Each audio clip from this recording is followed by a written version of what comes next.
On a starry night, Vichant, from his house, could hear the cry of a baby coming from the mountain, and wondered who it could be. He grabbed his axe and said it might be some little thief, but they would be very unlucky if they entered his house, and would end up as his dinner. Hiding behind the barn, he recognized that, judging by the way the thief avoided all the traps, and concealed their presence, they must be an average thief, but they wouldn't escape his hearing.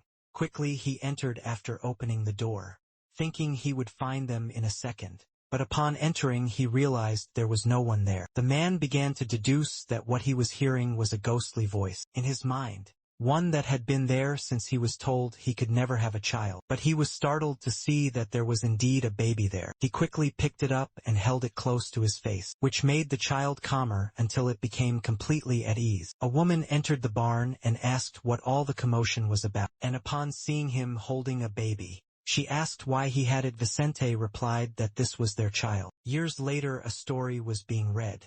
That was when something magical happened. When the mage opened his eyes and moved his tiny hands, a wind arose bringing clouds. Soon after, rain began to fall from the sky. The dry land became moist and the villagers started singing with joy. He also protected the village from external dangers. With his mystical powers, peace emerged in the village. People no longer suffered from hunger or thirst, but he didn't stop looking for people in the village who had the same magical abilities as him. Then they began to call him a mage. After finishing reading, Sharon closed the book. His father had just arrived. The boy was 12 years old and Vichant, already in his 40s, picked up his son in his arms and started spinning him around, saying he was incredible, and that he had already finished chopping wood so they could leave. Sharon said he had a question, as he wanted to know how someone could cast magic. The man, deeply fond of his son, deduced that the boy was taking that from the book, so he said there wasn't much to say,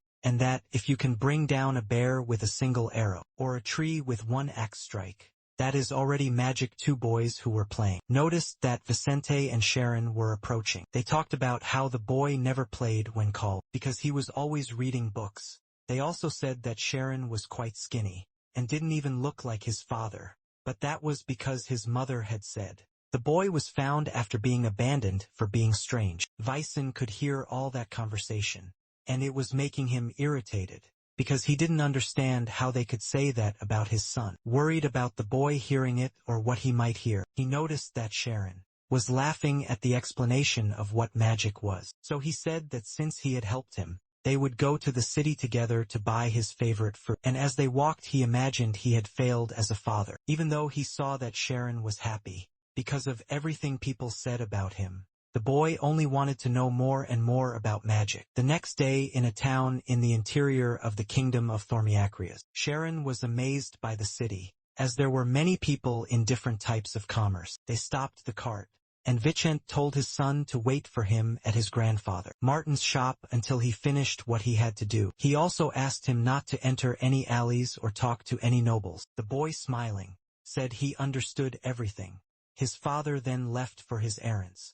Sharon went to his grandfather's shop, who was surprised to see that he knew how to write. After asking him to put the names of the fruits, his grandfather thanked him for doing that.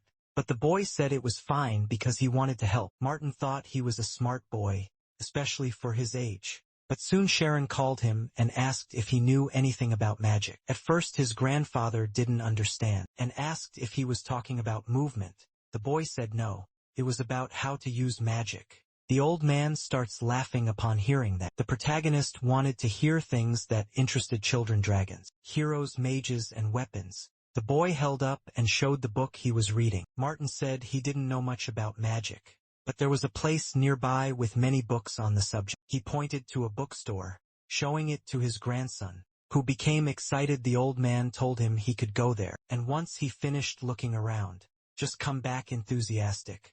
Sharon started running to the bookstore, saying he would return soon. Martin began flipping through the book the boy had left behind, reminiscing about the many tales he had read as a child, and missing those times. But upon seeing what was inside, he was astonished, as it contained notes on various spells. He quickly became worried, realizing that his grandson had just asked how to use magic. In the bookstore, Sharon was scolded by the owner for touching the books with dirty hands. The woman told him Those books were expensive and not meant for peasants. However, a man entered the bookstore. Distracting the owner, the protagonist wasn't concerned about her, but rather about how his father had gotten that book. While the woman talked to the head butler, Sharon flipped through a few books.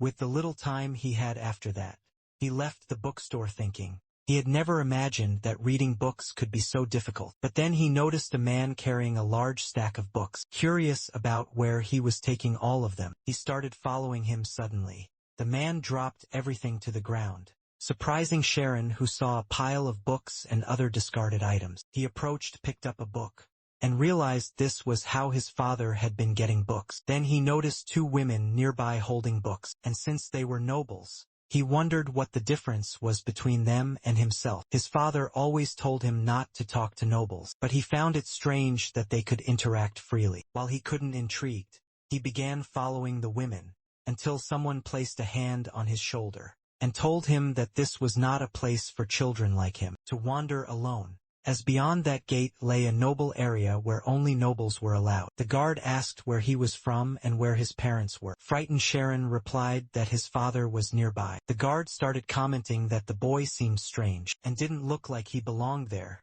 One even suggested he might be an orphan, possibly raised by a bandit.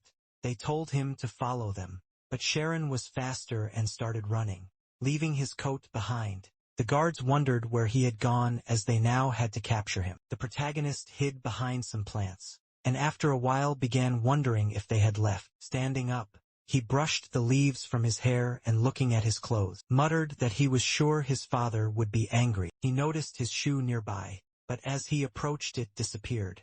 However, he could hear voices behind a wall discussing the topic of the day. What is magic? There were also children telling the director they wanted to see him shoot fire. Sharon realized this might be a magic academy. He heard the director saying that throwing fire around the school could get him in trouble, but he would demonstrate another kind of magic. Then he asked what the most important talent was when it came to magic. Everyone answered knowledge, and Sharon focused entirely on the conversation, trying to figure out the correct answer. He knew it wasn't knowledge, hard work, or money, and he even considered that it might have something to do with nobility or status. But then he heard the director say that the most important talent in magic was insight. The children asked what that meant. The director then asked if anyone knew what 1 + 1 was. They answered 2. He followed up by asking if anyone could explain why it was 2. Everyone was left without an answer. The man said that the strange feeling they were experiencing was insight, and there was a time when people didn't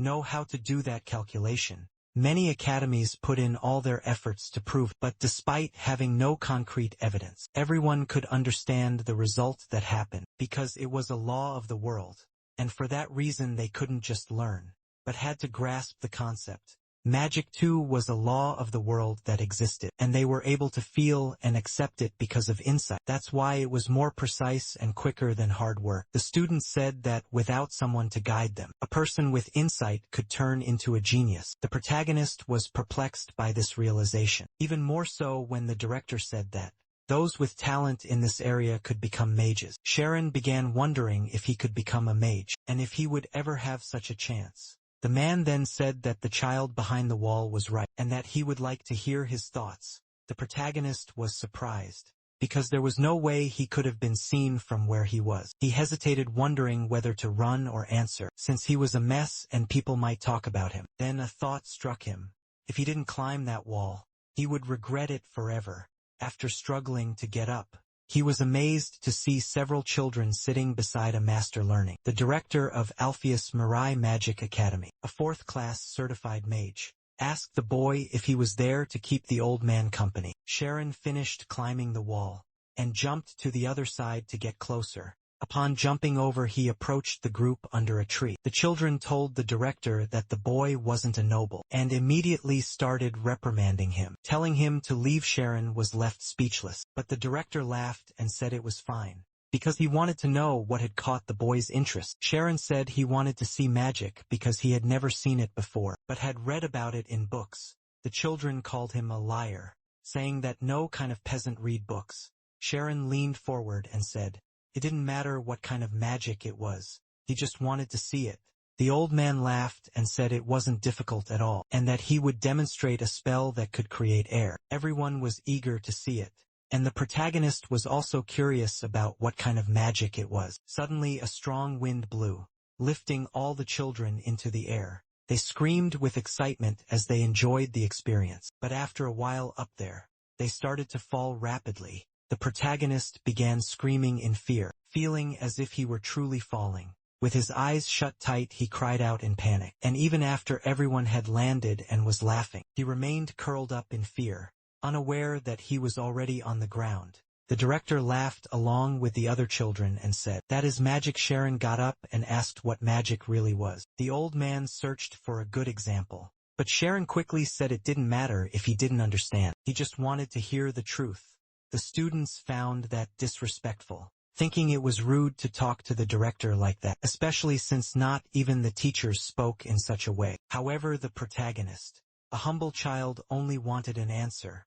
The mage laughed and said he would explain in a slightly more complex way, as magic was something beyond common sense. Another way to put it was that it was a mental operation that explored reality. Sharon added that it was an irrational reality, and that maybe that was why it was closer to the truth. This excited the director, who asked if he had read that in books as well. The protagonist replied that he had seen something similar in various books. Many ideas from notable people were once considered irrational and dismissed, but were later accepted as new information emerged. So maybe the truth was actually hidden within irrationality. That was his thought. The children were left confused, but the old man said that maybe that was the case. After saying all that, Sharon asked what he needed to do to learn magic. The mage realized that the child was brilliant, and even though it was difficult, he was striving to obtain the right information to study on his own, still believing he could achieve it. But the director saw a problem. Unfortunately, the boy was a peasant, so instead of explaining, he decided it would be better to show him and called Shu Amin, asking her to enter the spiritual zone. At the mage's request, the girl quickly entered the zone. The director then asked if she could now guess how many coins he was holding. The girl answered 6. The old man opened his hand, revealing she was correct. The protagonist, astonished, started wondering how that was possible. The director begins explaining that when a mage is focused, their mind becomes sensitive enough to perceive everything around them, and incredible mages can count the number of leaves on a tree. This is the state of extreme mental sensitivity. The spiritual zone, the girl now says. There are 3 coins. The old man opens his hand again and explains that a mage who enters the zone becomes aware of the outside world at a supernatural level and is capable of mastering reality. The protagonist wonders not just how she counted the number of coins, but how she could sense everything in front of her at once. Maybe he could do it too.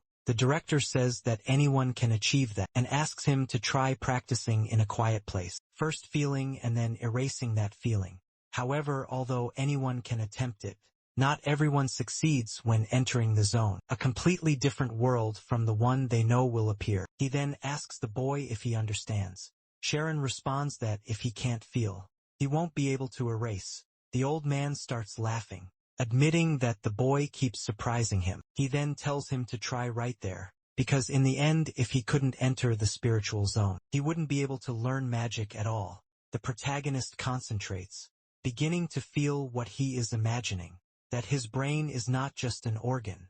The senses and reality he perceives cannot exceed the concept of the brain. It is not about defining but feeling. Slowly, one by one, he erases the things that define him. It is not that his existence becomes more sensitive, but only the sensitive mind remains. After a while, Sharon opens his eyes, and the director asks how it was and what he felt. The protagonist says that he was hearing all sounds. The old man realizes that the boy did not manage to enter the zone, but that was expected, since the things that happen within the spiritual zone exist in another dimension. Synesthesia, sounds that have smell, light that has taste and feeling, the shape of the scenery on the skin. He places his hand on the boy's head and tells him that if he keeps practicing, in the future he will be able to hear many other sounds. He then starts walking with the other children, saying, that the special lesson was over and they would now return to school. Sharon lags behind observing the mage. Looking at him acknowledges that it was a pity the boy was a peasant, because he had a lot of talent. If this child had been born noble and trained from childhood, he would be able to achieve something similar to those children. But there were also many talented children in the world. Sharon starts climbing the wall again, and after getting down on the other side exhausted, he begins to breathe and says that it had really worked. The protagonist admits that he heard a loud noise, and begins to wonder if that was really a spiritual zone, since he felt as if he had been shattered into pieces and scattered across the world. Yet he was the world itself. As he ran toward his grandfather, he affirmed that he couldn't help but shiver at the infinite vastness, and even if only for a moment, he had escaped his body and become infinite distracted. The protagonist bumps into someone on the street and falls, but quickly gets up apologizing for not seeing him. The man asks who he is, visibly irritated. He grabs Sharon by the shirt and asks if he was crazy, because normally bumping into someone required compensation, and apologies wouldn't be enough. He then asks if the boy was from the Wolfgang, and if he was there to take his life. Suddenly a girl appears and asks what they were doing and if something interesting had happened. The man is surprised to see Lady Amy and asks what brings her there. The protagonist is astonished to see a noble girl, and a young one at that.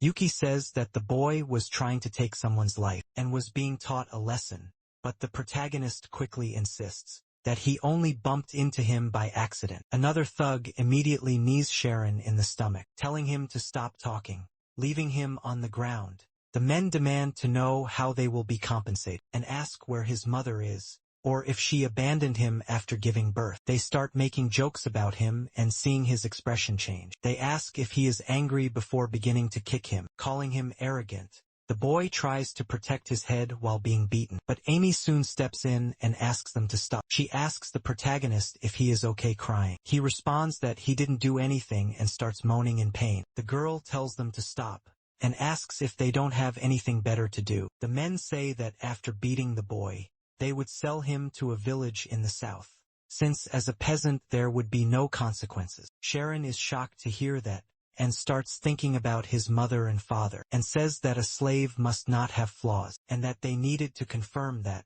The group starts laughing, saying they would do a checkup on him, and asking if he would take off his clothes, or if he wanted another beating. Amy steps back and admits that she didn't want him to strip. She only wanted to see his face. However, she begins to worry about why he was acting that way, as she only intended to let him go after a bit of bullying. But now it seemed like the boy was losing his mind. The men kept laughing suddenly. Everything changed for the protagonist, as he began hearing various sounds, like a fly buzzing and birds hunting rats. He realized everything was different, and deduced that these were his memories of when he was in the tree with the old man who had demonstrated magic with the wind. One of the thugs grabbed him by the shirt and asked if he was deaf, warning that they weren't joking. But the boy was in another world and didn't respond. Amy, seeing this, asked them to stop, but suddenly a strong gust of wind lifted the entire group into the air, even surprising the protagonist as he watched them float. Then everything came crashing down, and Sharon, on his knees, observed the scene. He noticed that as the men hit the ground, some suffered fractures in their arms and legs, while others couldn't even endure the injuries. The girl quickly approached and asked who he was, and where he had learned magic since he was a peasant. Still shocked, Sharon quickly got up. As more people became curious about the commotion, Amy activated her abilities and leaped onto a rooftop. The protagonist was astonished to see such a jump. While people gathered around the injured men, he soon realized the extent of the damage he had caused, and admitted that no one would listen to his side of the story. Panicked, he started running desperately in search of his father, feeling the coldness of that world. The next day at the Karma's household, a first-class noble family, Shikora, the head of the house, overheard his daughter talking and asked if she had come home early because she had skipped class. The girl replied that she had already learned everything, and that it wasn't fun. The man questioned when she would mature, warning that even though she was a genius, being careless like that could one day catch her off guard. Amy remained silent, continuing up the stairs. Shikora sensed something was wrong, since his daughter was usually aggressive in conversations. But then she stopped walking, and asked her father if he knew anyone working at the Magic Academy, and if he could introduce her to that person. Sometime later, the protagonist's father arrived home asking about his son. His wife said that the boy had gone to the extraction area to get some wood. Vicente was surprised. Given that it was still snowing and his son had gone out to chop wood, he decided to go look for Sharon. As he walked, he admitted that this wasn't the first time he had taken his son to the city. He had almost disappeared once, and the boy had simply said he got lost. However, he still had doubts about what had really happened. The tree Sharon had been chopping showed multiple axe marks, but he hadn't given up yet. As he concentrated, he realized that the magic he had triggered that day hadn't worked. Since then, the spell he had accidentally cast with insight had skipped a crucial part, because he lacked knowledge of magic. Yet he was still able to enter the spiritual zone. A different dimension appeared before him.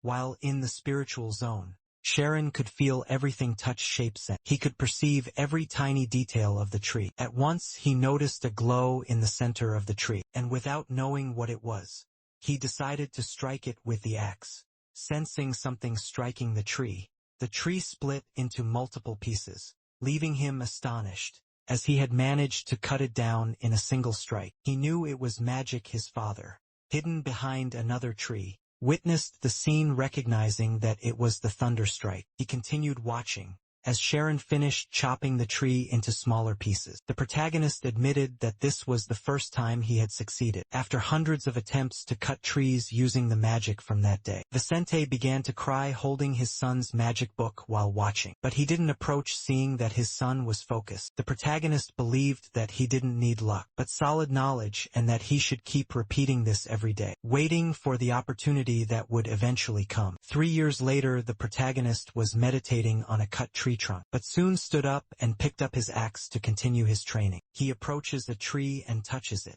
thinking about seeing without his eyes. Then he prepares for the strike and swings his axe, successfully splitting the tree in half after cutting it down. Sharon says he almost went home after meditating, as he had been there for 5 hours, and it felt as if he were merging with nature. The rustling of the bushes, the crawling of worms, the sound of trees absorbing moisture through their roots. Even after 5 hours, it wasn't enough to fully grasp it all. He remembers the words of the director, "If possible, a different world will appear." And to him that phrase makes perfect sense. But now he begins walking back home. As he approaches his house, he sees white horses and soon after a carriage, making him wonder if they had visitors. Upon opening the door and announcing his return, he is startled to see his parents talking to a man. Vicente calls Sharon over to greet the visitor, as he is the assistant butler of the Ogent household. The man introduces himself as Tamarin, saying it is a pleasure to meet the boy. The protagonist bows and says it is his first time seeing him. Before introducing himself, the butler stands up and states that he is there to meet Sharon. The Ogent household consists of second-class nobles from the kingdom, and Sharon doesn't understand why someone working for nobles would be looking for him. Tamarin says he will take a closer look, first examining the boy's face carefully, before asking if he knows how to read. Sharon responds that he has been reading a little since childhood. Even so, the man continues inspecting his body, prompting the protagonist to ask for an explanation of what is going on. Tamarin explains that Sharon has a good reputation. Being a woodcutter's son who can read is impressive for a boy, and asks if he has any intention of working for the Ogent household. The protagonist is caught off guard by the question. Not expecting it, the butler explains that they are relocating the books from the family's library, which contains nearly 10,000 volumes, and some important ones must be collected over 2 years. While others would handle the relocation, only he and Sharon would be responsible for organizing them. The protagonist immediately thinks about the immense knowledge within the Ogent family's library, especially knowledge valuable to mages. However, Tamarin warns that only the family knows about this, and if even a single book is leaked or if word spreads, they would all be executed. Upon hearing this, Sharon understands why his parents look so worried. Tamarin also states that since their lives are on the line, they will be well compensated, an amount they could never earn through hunting alone, and that it was fortunate for the wood cutter to have raised his son well. But Vicente, irritated, says he won't accept the offer just for money, as he only wants Sharon to achieve his dreams. The butler laughs and asks what they are thinking so hard about, saying it's impossible for the boy to have a career. There's no other reason but money. Vicente asks why then he even mentioned that Sharon could read books. Tamarin replies that although he said so, even if the boy reads, it's impossible to fully monitor him. He also points out that Vicente told the boy he wanted him to achieve his dreams, but that was nothing more than a lie. The woodcutter recalls the past, when he saw Sharon reading after Olina had taught him a few words, just for fun, but after the boy turned 6, he began reading books on his own to learn. The protagonist had good looks and stamina, but most importantly he was intelligent. Perhaps he even had noble blood. At the time Vicente wondered if his son, had he been raised by nobles instead of them, could have gone to school, since for a woodcutter the only thing his son needed to learn was how to work in the mountains. However, when he saw Sharon working in the mountains, he felt fear, realizing that, in the end, he had raised the boy to be a woodcutter's son, contrary to what he had once hoped. Kneeling, he had once begged the butler to take his son, who had been able to read since childhood and was incredibly smart. Crying, he had pleaded, saying he only wanted to let the boy read some books. Vicente now tells the butler once again that he doesn't need money, as if he had known things would turn out this way. He would never have begged like that. He then demands that Tempran leave his house. The man immediately turns away, thinking that there's nothing more to be done, since they don't even know their place. But suddenly the protagonist tells his father that he will go, surprising even the butler. Vicente doesn't understand why Sharoni made that decision, but Temirin asks if he is serious, saying he wasn't trying to scare him, but even a small rumor could cause a serious problem. The boy says it's fine, and that he will do it since he won't leak anything, and even if something goes wrong, he won't blame them. The man, smiling, says he will return in a week, and that even if everything seems fine, if he changes his mind after entering the house, he should know that he won't be able to leave until the job is finished.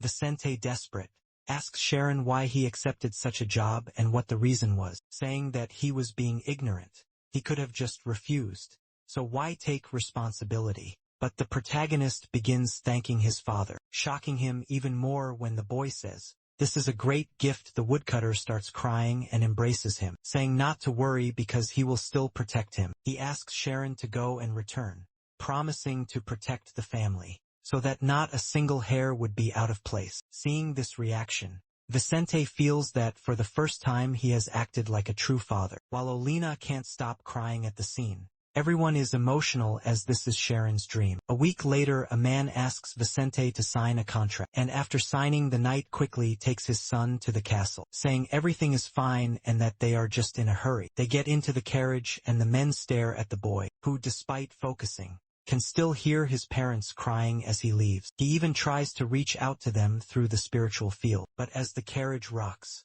he drifts farther away, yet he hopes they remain strong. Knowing this is a once-in-a-lifetime opportunity, a double-edged sword, the protagonist is determined to survive for 2 years, even among those with powerful authority. Tomio explains that the Ogun house is located in the city of Craze, within the kingdom of Thormia. This house has produced nationally recognized swordsmen for generations, and the former head of the family was a third-class swordsman, while the current head Bischoff is a fourth-class knight who commands the military power. As they approach, the man points to their destination, the grand pathway leading to the Ugent estate. It doesn't take long before they arrive, and the protagonist is astonished by what he sees. Tomio asks if he is scared, and warns that the true problem lies with the family members. They continue walking, heading toward their destination. Now reality sets in for the protagonist. These second-class nobles belong to the Ojent house. They proceed directly to the office, where the butlers stay and where Sharon will be living. Upon their arrival, Temirin stands up and approaches the boy, saying he will explain the job. They head to the library, and the protagonist is amazed by the sight of all the books. The man explains that the books will be relocated, and Sharon's job is to organize them. Every week he will be given a list to find and gather specific books. The work hours are from 9 in the morning to 6 in the evening, and outside of that he is free to do as he pleases, except he cannot leave or enter the mansion without special permission. A butler will soon explain the work rules, and after handing him the list, he asks if Sharon has any questions. listening to everything. The protagonist admits that risking his life is worth it and only asks when he can start. The butler tells him the job begins the next day. The following morning, Sharon is dressed in his work uniform with the list in hand. As he sits at the desk to begin, he now understands why only one person is responsible for classifying the books, because classifications must remain consistent. For example, if he were to categorize a book called The History of Swordsmanship, should it be classified as history or swordsmanship? That depends on the individual. Another thing he learns through the process of building the classification system is that all knowledge is interconnected, and the foundation that links everything is history. Knowledge has been accumulating over the timeline. Identified as history, it is truly the core of knowledge. To deepen his understanding of history first will significantly reduce the effort needed to reinforce other fields of study. Among the 10,000 books, 850 are about history, and he plans to read all of them in 2 years to achieve his dream of becoming a mage. But soon he notices the head butler approaching. He quickly closes the book, thinking he probably shouldn't let it be known that he is reading the books, since he hasn't received official approval for it. Tamurin remarks that the protagonist is doing a good job, and asks if he is working overtime. The boy responds that he is. The man turns around and says that there is still a long way to go, so Sharon should make sure he is in good condition, as all the responsibility rests on him. Sharon replies that he will keep that in mind. The butler stops walking and turns back toward the protagonist, who wonders what it could be about.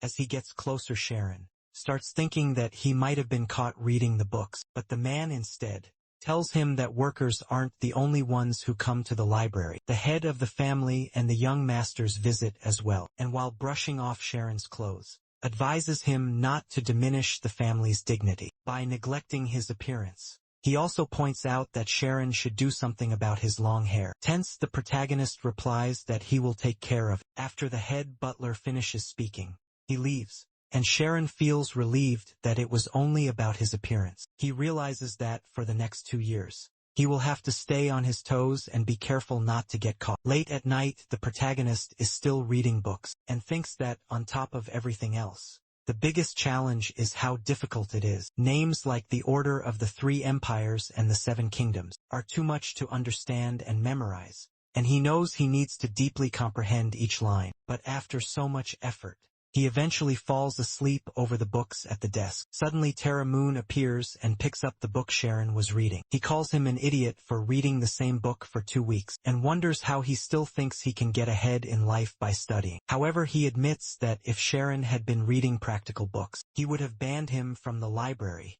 Then, feeling satisfied, he returns to his room, now relaxed, after confirming that the boy is just a fool with a big dream. 3 months have passed since the protagonist started working in the great library of the Ogent house. Tomo approaches and asks if those were the books Sharon had set aside that day. The protagonist confirms that they are, and that he can take them all. Over time, Sharon has gradually become accustomed to his work, and has also learned many things through the butlers. The man picks a book and says he will take it, but Sharon informs him that the second young master had taken that book before, and hadn't returned it last time. If it went missing, it would be a problem. The butler responds that he keeps asking them to return the books, but they refuse honestly. The nobles don't care whether books go missing or not. The only ones who need to worry about that are the servants. The protagonist finds this fact shocking, especially knowing that such an important library probably doesn't have all the books it should. Tomo asks Chiron not to tell anyone about it, but that doesn't mean he is in any less danger, as nobles can only afford to be casual with the commoners they trust. The man takes his leave. Sharon understands that commoners have to risk their lives over things that nobles don't even bother to remember, like servants striving to avoid even the smallest mistakes. They become cold and heartless. But for Sharon, it doesn't matter whether the nobles care or not. The best way to live is in silence. Suddenly someone bursts through the door, shouting desperately at someone. Alarmed, the protagonist wonders what is happening. A boy with blue hair enters, complaining that, on a day like this, nobody would care if he took a little break. Sharon immediately recognizes him as the youngest son of the Lord. Another voice calls out, telling Ryan not to run away, threatening that if they catch him, he will have to run 100 times more. The boy runs toward the protagonist and begs him not to say that he is there. Before hiding under a table, Ravi storms into the library furious, saying that he knows Ryan is there, and demands to know if Sharon has seen a blue-haired boy. Nervous, the protagonist acknowledges that the young master is indeed blue-haired but wants to know who Ravi is. The man introduces himself as the swordsmanship instructor and claims that he has every right to beat that bug, so it would be best for Sharon to tell him where Ryan is hiding. The protagonist nods in understanding and points to where Ryan is hiding. Ravi grabs the young master by the shirt, who starts shouting that it is all a misunderstanding. The man begins dragging the boy away, and Sharon, watching the scene, realizes that things are about to get bad. The instructor declares that physical training is pointless now. What Ryan really needs is mental training. Even while on the floor, Ryan yells at Sharon, saying he will pay for this betrayal. But the protagonist knows that the instructor holds authority over even the head of the family, so he had no choice according to rumors. Ryan was taken by the instructor and sent to the mountains for an entire month. It took 20 days for the protagonist to finish his first book, but after fully understanding it, he had read a total of 82 books in 4 months. He admits that, as expected, the difficulty was only at the beginning, and no other book contained entirely different information. If he considered that 200 books formed just the foundation, the rest would be easier to understand. As Sharon read more and more books, doubts began to arise in his mind about whether studying history at that moment was really the right choice. However, studying the activities of past mages confirmed that it was. If a scholar creates a theory, then a mage is the one who materializes that theory into reality. Therefore, a scholar and a mage are essentially the same. But not all scholars become mages, because they cannot enter the state of extreme mental sensitivity, which is the spiritual zone. If he combined his spiritual zone with a vast knowledge, that would become the backbone of his understanding. The protagonist believed he might even become a true mage. Suddenly the door bursts open and an angry young master storms in, calling for Sharon, saying he went through hell because of him. Seeing this, the protagonist admits that Ryan is persistent and asks if he came only for that.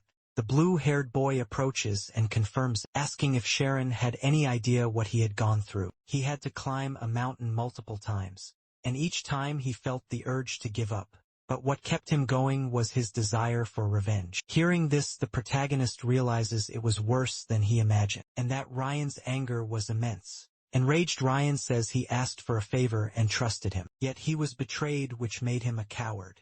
Sharon replies that he didn't betray anyone, and only did what was right. But the young master grabs him by the shirt, telling him not to lie and that he should have done as requested. The protagonist thinks that it's easy for the strong to accept only the logic that suits them, so he asks what he should have done. The young master realizes that Sharon is the butler, who recently started working for the family, but doesn't understand why he is so calm. Smirking, he asks if Sharon is underestimating him, and declares that he will now show him who he truly is, ordering him to follow. After walking for a while, the protagonist realizes they are heading to a training ground, and assumes that the young master just wants to beat him up, to feel better. Even so, he thinks it's better to accept the situation, rather than risk losing his life. He cannot afford to waste the chance.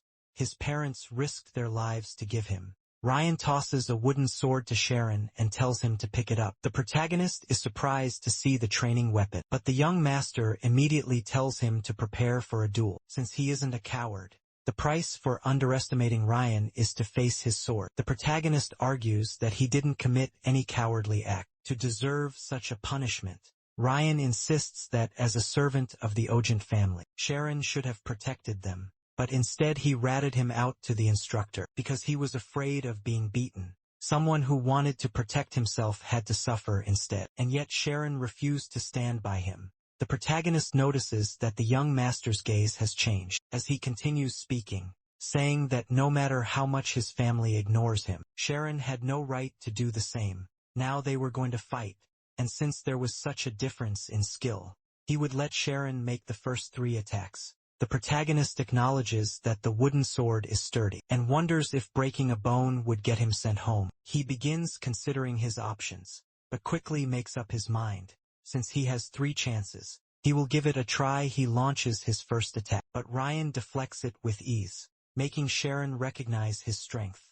Despite this, the protagonist attacks again and the young master blocks, reminding him that this was his second strike. He then asks if Sharon has ever even held a sword before. Tension rising, the protagonist knows he only has one more chance. He enters the spiritual zone and delivers his final strike. Ryan notices that this attack posture would be difficult to block. He attempts to defend himself, saying that now it's his turn. But to his shock, his wooden sword shatters upon impact. The young master is left speechless, staring at the broken weapon. Seeing what happened, the protagonist admits that his gamble was worth it. With the first strike, he got a feel for the fight. With the second, he calculated the timing. And with the third, he successfully executed the thunder strike that he had practiced for over 3 years. The young master, stunned by what had happened, starts calling Sharon's name, and when the protagonist sees him, he is filled with dread. The blue-haired boy demands to know where he learned swordsmanship. The protagonist replies that it isn't swordsmanship, it's the thunder strike. Then he explains that his father's workplace is in the mountains, and he used to follow him to cut wood. Since his body was weak, he learned that technique to chop trees, a move that among woodcutters is called the thunder strike. Ryan, hearing this, wonders what kind of nonsense that is, learning a strike like that just from cutting trees. He had trained for 15 years and still couldn't do it. So how could someone pick up such a skill through logging? That wasn't something one learned from chopping wood. But then it reminds him of his past, when his sword was also broken by his brother Rai, who had mastered the shattering blade technique at just 12 years old. It was already the Ogant family's secret technique, and even their instructor had said that with that skill, Rai had surpassed all his peers, leaving nothing else for him to teach. Their father praised Rai, saying he had inherited his genius, and even planned a grand banquet to celebrate. Rian had hated hearing that,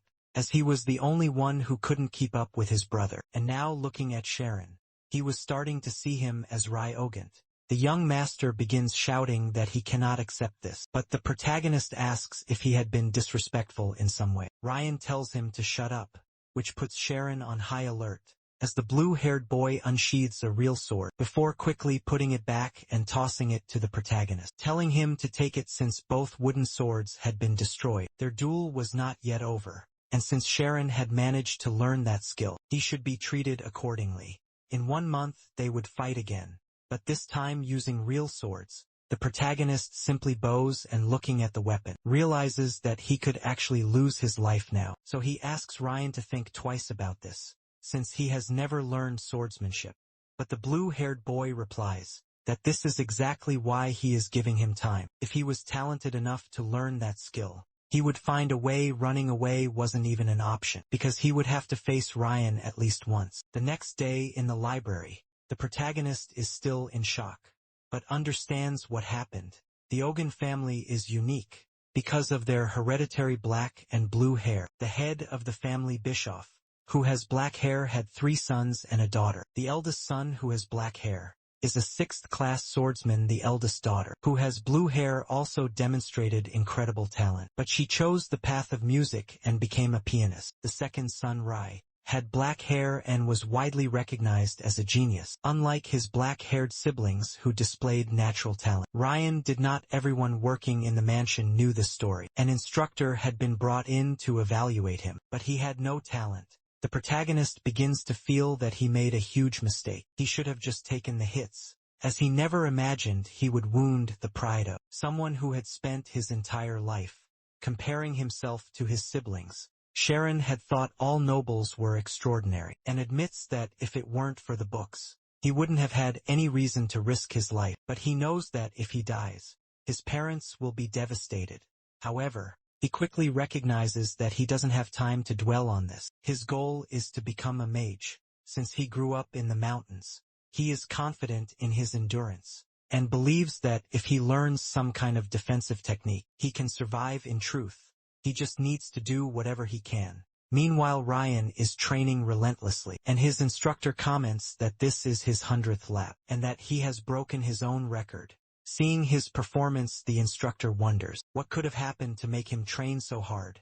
But when Ryan stops running, he suddenly asks what kind of training this is, Ravi is taken aback and asks what he means. The young master says he is still standing on his own feet, so he wants something harder. The instructor keeps questioning him about what happened, but Ryan refuses to say anything. The man starts to suspect that this might be about Ryan. Seeing how obsessed Ryan has become, Ravi wonders if the sword genius has developed yet another skill. But Rai had already awakened the scheme, deciding to push Ryan further. He declares that if he dies during training, it won't be his responsibility. Despite the warning, the young master accepts the challenge. The scheme is both an imaginary body and a detailed diagram of the human body. If a mage has the spiritual zone, then a swordsman has the scheme. All humans have an image of their bodies, but a scheme is an extreme refinement of that concept. It is said that masters of the scheme understand their bodies, completely down to the movement of their cells. The protagonist, knowing this, realizes that the scheme is the exact opposite of the spiritual zone, and begins to wonder if he should attempt it. He understands that the first step is to feel, which is easy, since it follows the same principle as the spiritual zone, except that while the zone requires him to erase himself, the scheme requires him to delve deeper into his own existence. He thinks that if he could lift the veil of this concept, he would complete the first page of a scheme. However, he also acknowledges that immediately focusing on the scheme, which is the direct opposite of the spiritual zone, would be inefficient. He recalls that the girl he met 3 years ago was already capable of using the scheme, so while training, he decides that it's better to use the zone as a foundation. To learn some basic swordsmanship, he starts with cuts in 8 directions, beginning with a downward strike. Meanwhile, Ryan is training intensely, and after striking a piece of wood, he receives a scolding from his instructor, who warns that his muscles will tear apart if he keeps pushing his body to its absolute limits. While striking even harder, the boy questions why his muscles haven't torn yet, or why his arms haven't given out.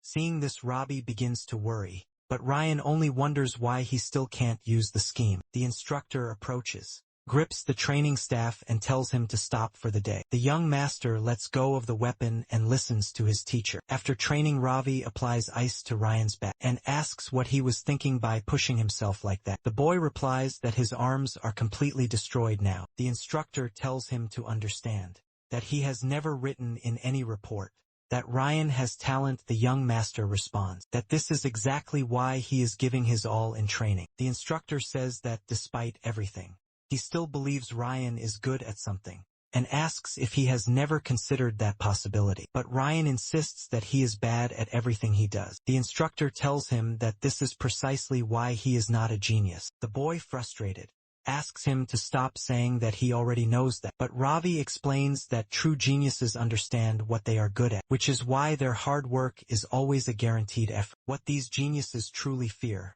is the relentless effort of someone trying to obtain something that isn't naturally theirs. The burning determination to challenge something they are not gifted in, that he says, is the mortal enemy of geniuses. Ryan listens to this, takes a deep breath, and says that this is the best reassurance he has ever received. He then pushes himself further, convinced that if it's a talent he didn't have from the start, all he needs to do is train as much as possible to acquire it. Now, he is absolutely confident that he will win the duel against Sharon. Fencing is the total number of strikes executed to eliminate an opponent, but at the same time it involves a high level of psychological warfare. The protagonist imagines creating an imaginary enemy, thinking that this enemy could attack in multiple ways. However, in reality, there are only a few main ways an attack can happen. For an entire month, he trains in all 8 possible attack directions, and also practices defending against them, gradually mastering the next step. As he performs various movements throughout his training, he is surprised by the results, and everything he has managed to develop.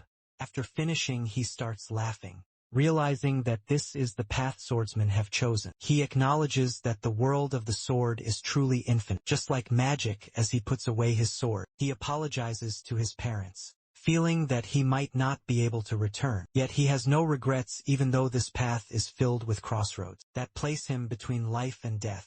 He has stepped into this world and has seen how incredible it is. On the night of the duel, Ryan is apprehensive. As soon as Sharon is ready, the young master announces that they may begin. As he unsheathes his sword, He is shocked after only a month. Chiron is already exerting immense pressure. He recalls their last fight, where judging by Chiron's unbalanced posture, it was evident that he had never learned swordsmanship. But now he appears extremely composed, even while holding a real sword for the first time. Because of this, Ryan admits that Sharon might be more talented than Ryan. Determined not to lose, he lunges forward and tells Sharon to withstand his attack. The protagonist realizes that Ryan's swordsmanship is incredible, and clearly superior to his own. However, he is able to sense the path of the sword. Ryan is shocked when he notices that Sharon's eyes are fixated on his blade, making him wonder if the boy has no fear of the sword. He begins to think that his own fear of losing his life is something he hasn't been able to overcome, yet that fear is rooted in the future, a mere illusion that does not exist. If one does not imagine what comes next, and any human could leap off a cliff, but that doesn't mean choosing to die. It's as if Sharon is swallowing his emotions. Quickly recovering, Ryan reminds himself that he, too, is not afraid to risk his life. He charges in again, and so does Sharon. Their swords clash repeatedly, and Ryan starts to realize that no matter how hard he tries, there will always be a mountain that cannot be scaled. With cheap tricks because of this, he begins attacking at an incredible speed. The protagonist notices that Ryan's strikes are getting faster and stronger. His opponent's attack speed is starting to exceed the rhythm. Sharon can follow with synesthesia to predict the sword's path. In a moment of carelessness, Ryan lands a strike injuring Sharon. The protagonist's eyes widen, and he begins thinking that he might lose. As he sees another strike coming, he instinctively ducks and barely dodges, managing to retreat to recover. He then questions how he was able to react in time. Unsure of what just happened, Ryan starts to think that Sharon is completely out of his mind. This is urgent swordsmanship, and there is no way Sharon can endure such heavy attacks. Each strike is powerful enough to crush bones, and now Ryan intends to finish him. He swings his sword down with full force, but the protagonist finds something strange. If his opponent had attacked upward after slashing his stomach, his side should have been cut, which would have ended the fight immediately. Using wide swings doesn't make sense. As the battle progresses, Sharon begins to realize that Ryan's understanding of swordsmanship is lower than expected despite his skill. His ability to effectively apply his knowledge in battle is lacking. Recognizing this, Sharon decides to limit Ryan's ability to predict attacks. He resumes clashing swords with him, but now with a change in plans. Suddenly he goes on the offensive, catching his opponent off guard. Ryan is surprised, seeing that Sharon is still full of energy despite all the fighting. However, he soon notices that these are just basic strikes, yet they are increasingly difficult to block. The more time passes, the harder it becomes. Sharon realizes that his opponent's stamina is depleting, so he focuses on maintaining his pace with his remaining energy. In Ryan's mind, none of this makes sense. He refuses to believe what is happening. Memories of his brother resurface. Everyone always said Rai was amazing. Frustration wells up inside him, as he remembers how every time he looked at his brother, Rai would simply laugh knowing he was better. Suddenly, the young master loses his composure and charges in desperation, declaring that he will become the greatest swordsman in the world. The protagonist manages to block the attack, and quickly begins to wonder if Ryan has given up on the fight, as he is now using a reckless strategy. Then Sharon notices something that intrigues him. He can no longer see the path of the sword, because there are too many random variables. The young master does not stop attacking, and Sharon, still standing, realizes that he is about to be struck again. He waits for the right moment to act, successfully blocking the attack and knocking Ryan's sword away, sending it flying after the battle. Both are exhausted, and Ryan begins to question whether this is even possible. Now defenseless with a sword pointed at his stomach, he recalls that, in the final moments, Sharon had changed his grip in an instant and countered upward, making him question who this person really was. Meanwhile, the protagonist admits that he never thought he would win, and now wonders what will happen next. Even though this was a duel, Ryan is still a noble, and Sharon has shattered his pride once again, making the consequences uncertain. But then Ryan admits his defeat, awkwardly stating that this is the second time, and adding that since he lost, Sharon could take his life if he wished, as he has no right to object. The protagonist is shocked and asks if he is joking. The young master asks why, and Sharon responds that such a statement is ridiculous. Ryan, slightly embarrassed, insists that they were fighting for their lives, and that he had accepted his loss. Sharon replies that he was only trying to survive and nothing more, pointing out that the duel was meaningless. From the start, Ryan had blamed him simply because he didn't want to train. This irritates the young master, who insists that Sharon should have acted with honor in that situation. But Sharon, now also frustrated, asserts that he did the right thing, explaining that he was placed in an uncomfortable position between the patriarch's son and the swordsmanship instructor. He asks if a so-called honorable person would have faced their instructor with pride. From Ryan's perspective, he wanted to call Sharon a coward, believing that they should have dueled to the death. However, to Sharon, the young master only wanted to kill a commoner. But the blue-haired noble has no response. Exhausted, Sharon sits down and admits that he truly believed he would die. Seeing this, Ryan wonders if duelists normally exchange compliments after a match, and also questions what happened to the cold warrior he had been facing. As Sharon is now crying in front of him, Ryan is certain that the boy is a genius. But unlike Ryan, he doesn't laugh in arrogance. He actually fought with all his strength. Then he asks for Sharon's name. The protagonist, standing up, introduces himself, and the young master does the same. Sharon is surprised when Ryan states his full name, and then asks if they can be friends. The next day in the library, everyone is working, and Terra Moon tells Sharon that he has classified 7,028 out of 10,453 books so far, saying that it is impressive progress for 1 year. The boy thanks him for the compliment. It has now been a full year since Sharon started working at the Ogden family's great library. As the number of books he needs to classify decreases, he naturally becomes more efficient. Moreover, out of the 850 history books he set as his reading goal, only 200 remain. Since he has been reading approximately 3 books per day, he will soon complete the core knowledge he has always dreamed of. However, beyond that, he has also experienced swordsmanship and understood the essence behind fear. Thanks to this, it seems that the durability of his spiritual zone has increased, even though his progress was slow at first. As long as he does not give up, he will eventually reach his goal. But there is something even more important. Nothing compares to making a good friend. Ryan now visits the library regularly, fascinated by the sheer number of books, wondering if his family has read them all. The protagonist explains that his family always read, and that the second eldest young master frequently visits the library. As they spend more time together, Sharon realizes that Ryan, despite his imposing height, is quite affectionate and has endearing qualities. But this is expected of the youngest child, as he truly acts like one. The protagonist warns him not to damage the books, as he would be the one punished if anything happens. The young master laughs and tells him not to worry, saying that no book is more valuable than a person's life, and that even if the entire library were to burn down, he would protect Sharon. The protagonist, feeling awkward, says he would feel safer if Ryan simply did nothing. But now he wants to know why he isn't at training. Ryan replies that he only did the basic training, and told the instructor that he wanted to study in the library. Sharon then asks what exactly he is doing just lying around. The boy admits that he's bored.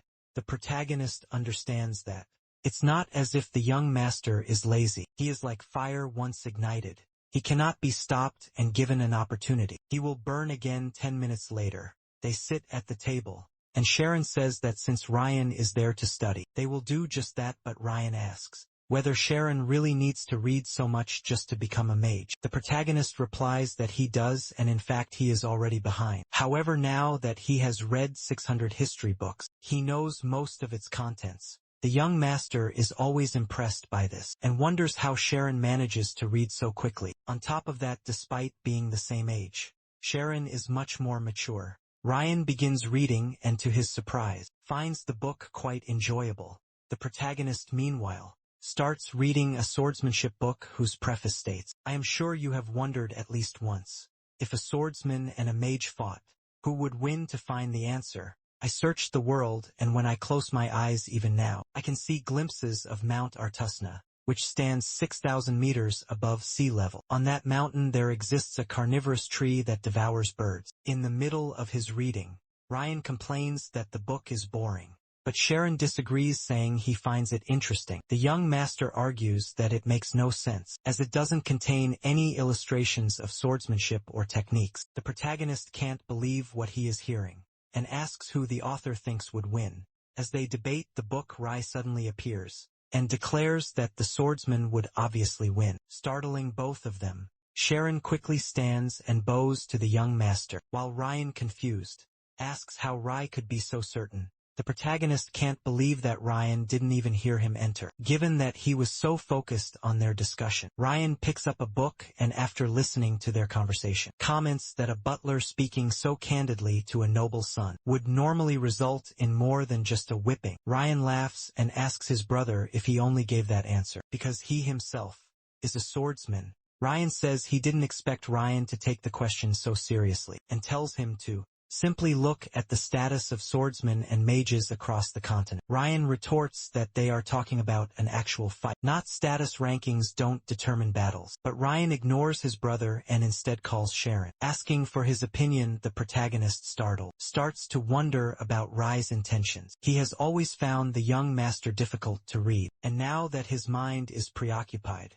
it is even harder to guess what he is thinking. But right now he just needs to give an appropriate answer. He states that if a swordsman and a mage were of equal level, he believes it would be difficult for the swordsman to win once the mage enters the spiritual zone. However, if the swordsman uses their superior physique to close the distance before the mage can cast a spell, they could win before the incantation is completed. Rai simply tells him that he is wrong. The mage loses. Sharon is stunned by this response. Meanwhile, Rian starts getting irritated with his brother, knowing that since childhood, whenever Rai found someone annoying, he enjoyed stepping on what was important to them. The young master turns to Sharon and, noting his interest in history, asks if he has heard of the Five Gods armor set, an artifact capable of disrupting a mage's spiritual zone. Known as anti-magic, a mage's innate ability is their spiritual zone, and fighting a mage within that zone is said to be akin to fighting a shark in open water. However, just as something can disrupt water and rob the shark of its advantage, anti-magic functions in the same way. If the spiritual zone cannot reach it, then neither can magic. If someone equips an artifact with these effects, what mage could possibly stand against them? However, this is merely a theory, as anti-magic is an extremely rare ability, created from mana flowing through the heart of a dragon. Moreover, because it behaves like a wave, no matter how much money is invested into it, its effectiveness does not increase significantly. Even the master of equations, Yakra, was only able to demonstrate 65% of the potential effect of the Five Gods armor set due to its exorbitant cost. Rai states that of course it carries an astronomical price. Each piece is worth the annual GDP of an entire kingdom. Hearing this, Ryan asks why then a swordsman would still be stronger. Rai responds that the issue is that anti-magic was created by mages. Naturally, there was a high demand for anti-magic, making it the perfect way to make money. And these mages are lining up to sell themselves to be used. So there is no need to purchase such a precious artifact, because mages are nothing more than a pathetic class of people who sell their own weaknesses for profit. Ryan tells his brother that his words are too harsh, but Sharon, smiling, responds that this is precisely what it means to be a mage. Both brothers are surprised by this remark, but the protagonist continues explaining that, as he mentioned earlier, anti-magic was created by mages and is primarily used to limit magical activities in areas where magic is prohibited.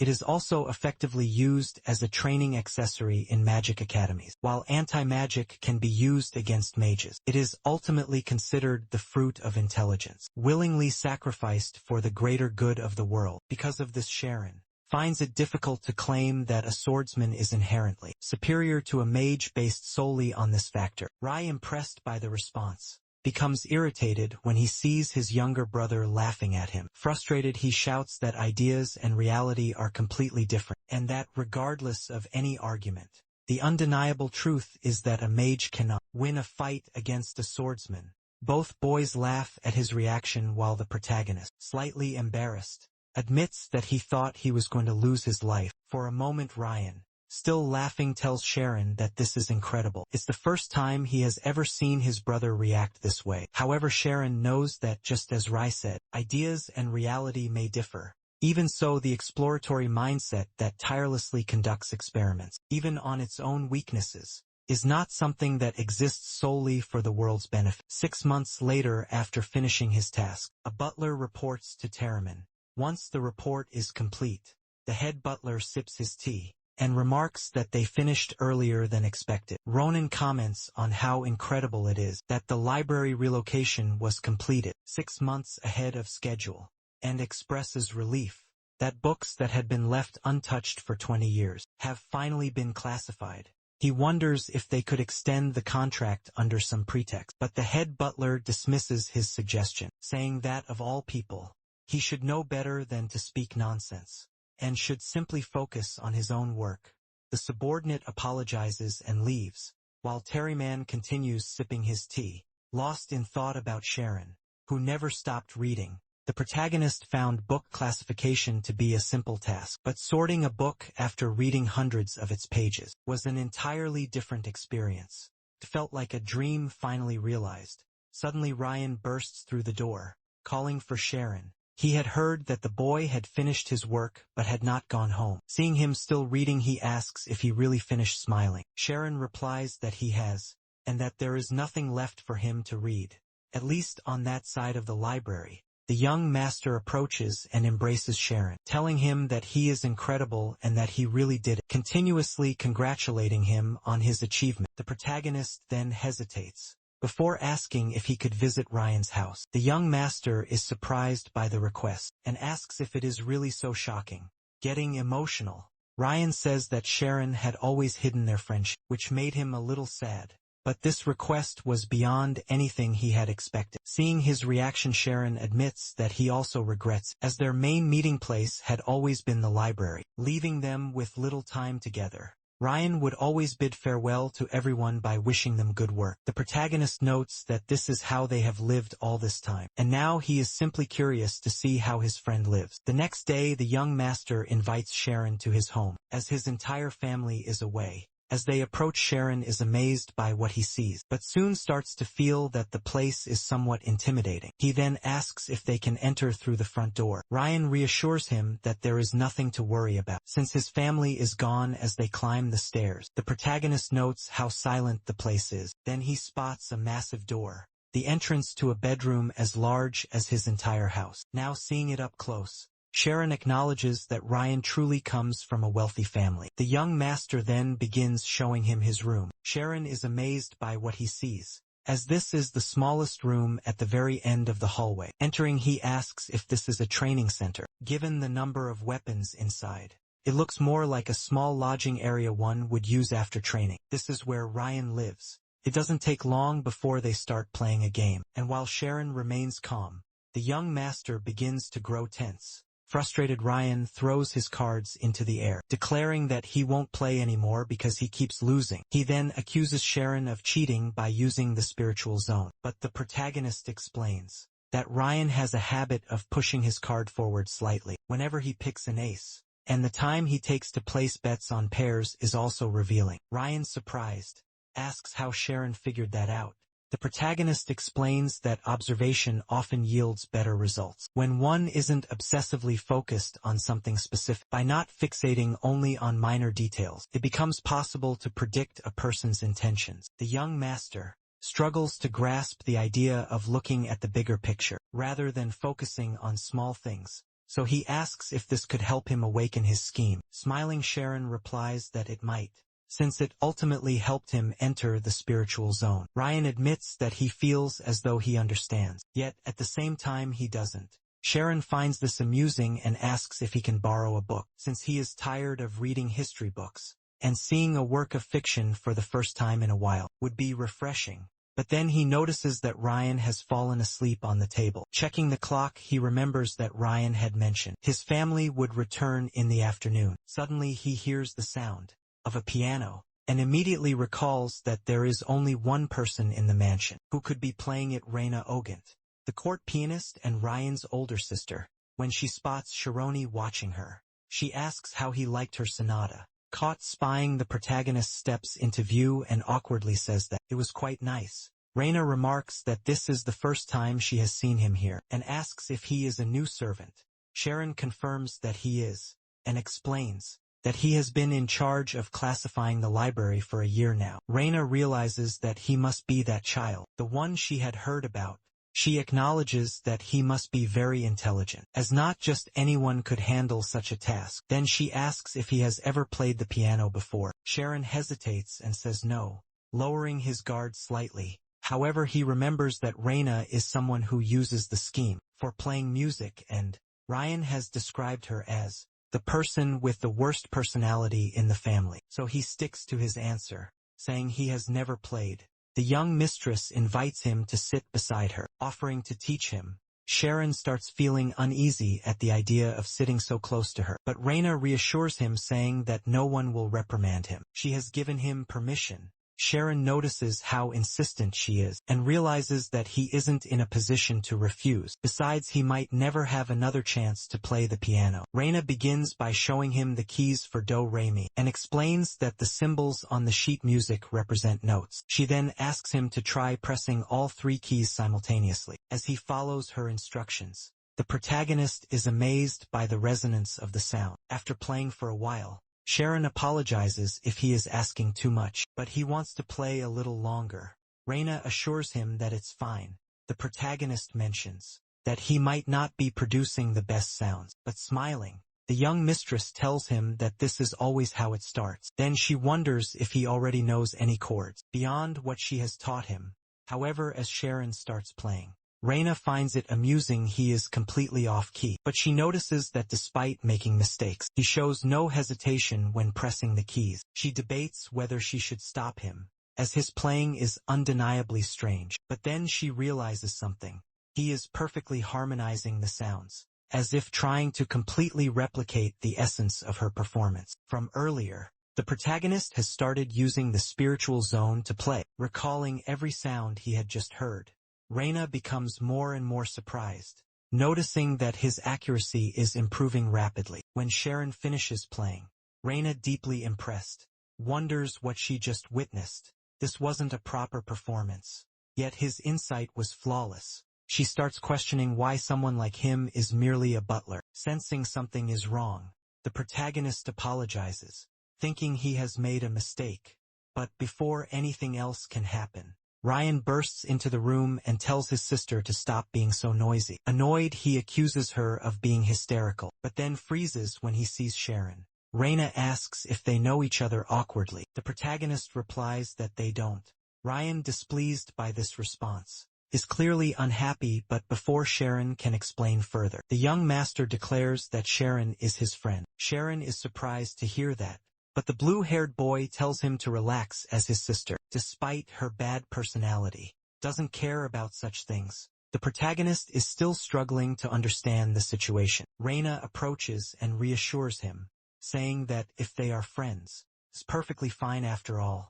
Even if Ryan is an idiot, he takes responsibility for what he says. But now she wants to know what he was thinking while playing the piano, as it made her curious. Ryan is surprised to learn that Sharon was the one playing. The protagonist, completely bewildered by the situation, realizes that 16 years of logic have just been shattered. Reina doesn't care that her brother is friends with a commoner. He turns to Ryan and asks why he lied about his sister, as she actually seems like a very nice person. The young master tells him not to praise her, calling her a witch and warning that he never knows when she might try to swallow him whole. Smiling, Reina apologizes for her brother, saying that he's a bit childish, but that she's happy about his friendship.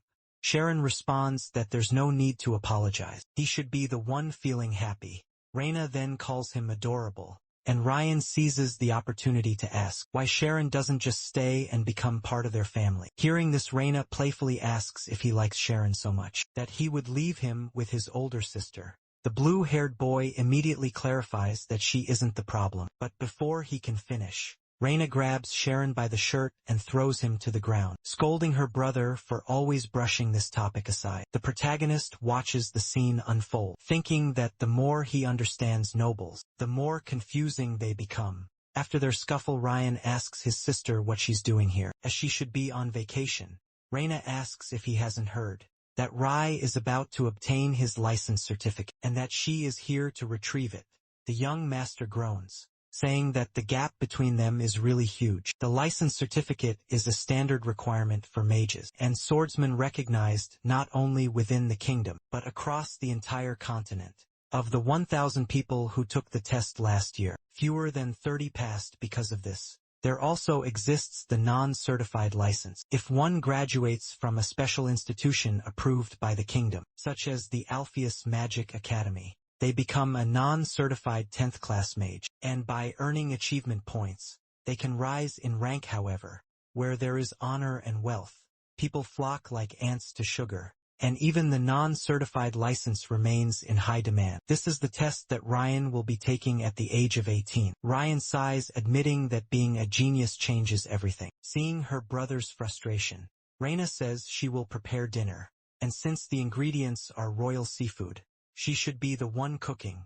Before leaving, she tells Sharon that it was a pleasure to meet him, and hopes they will see each other again. The protagonist responds in kind, wishing her a good day, but wondering if he will ever get the chance to see her again, as he is set to leave the mansion the next day. After she departs, Sharon suddenly asks Ryan if his sister has a boyfriend. Seeing the young master's reaction, the protagonist quickly says to forget it as he was just curious, but Ryan immediately bolts away, calling out to his sister to ask her directly. Embarrassed, Sharon begs him to let it go, realizing that he let the question slip unintentionally. The young master refuses to stop and runs straight after Rena. Upon reaching the stairs, he shouts, demanding to know if she has a boyfriend. The young mistress is surrounded by several maids, all of whom are shocked by the question. The protagonist arrives moments later, covering Ryan's mouth and dragging him back. The maids exchange glances, wondering what that was all about.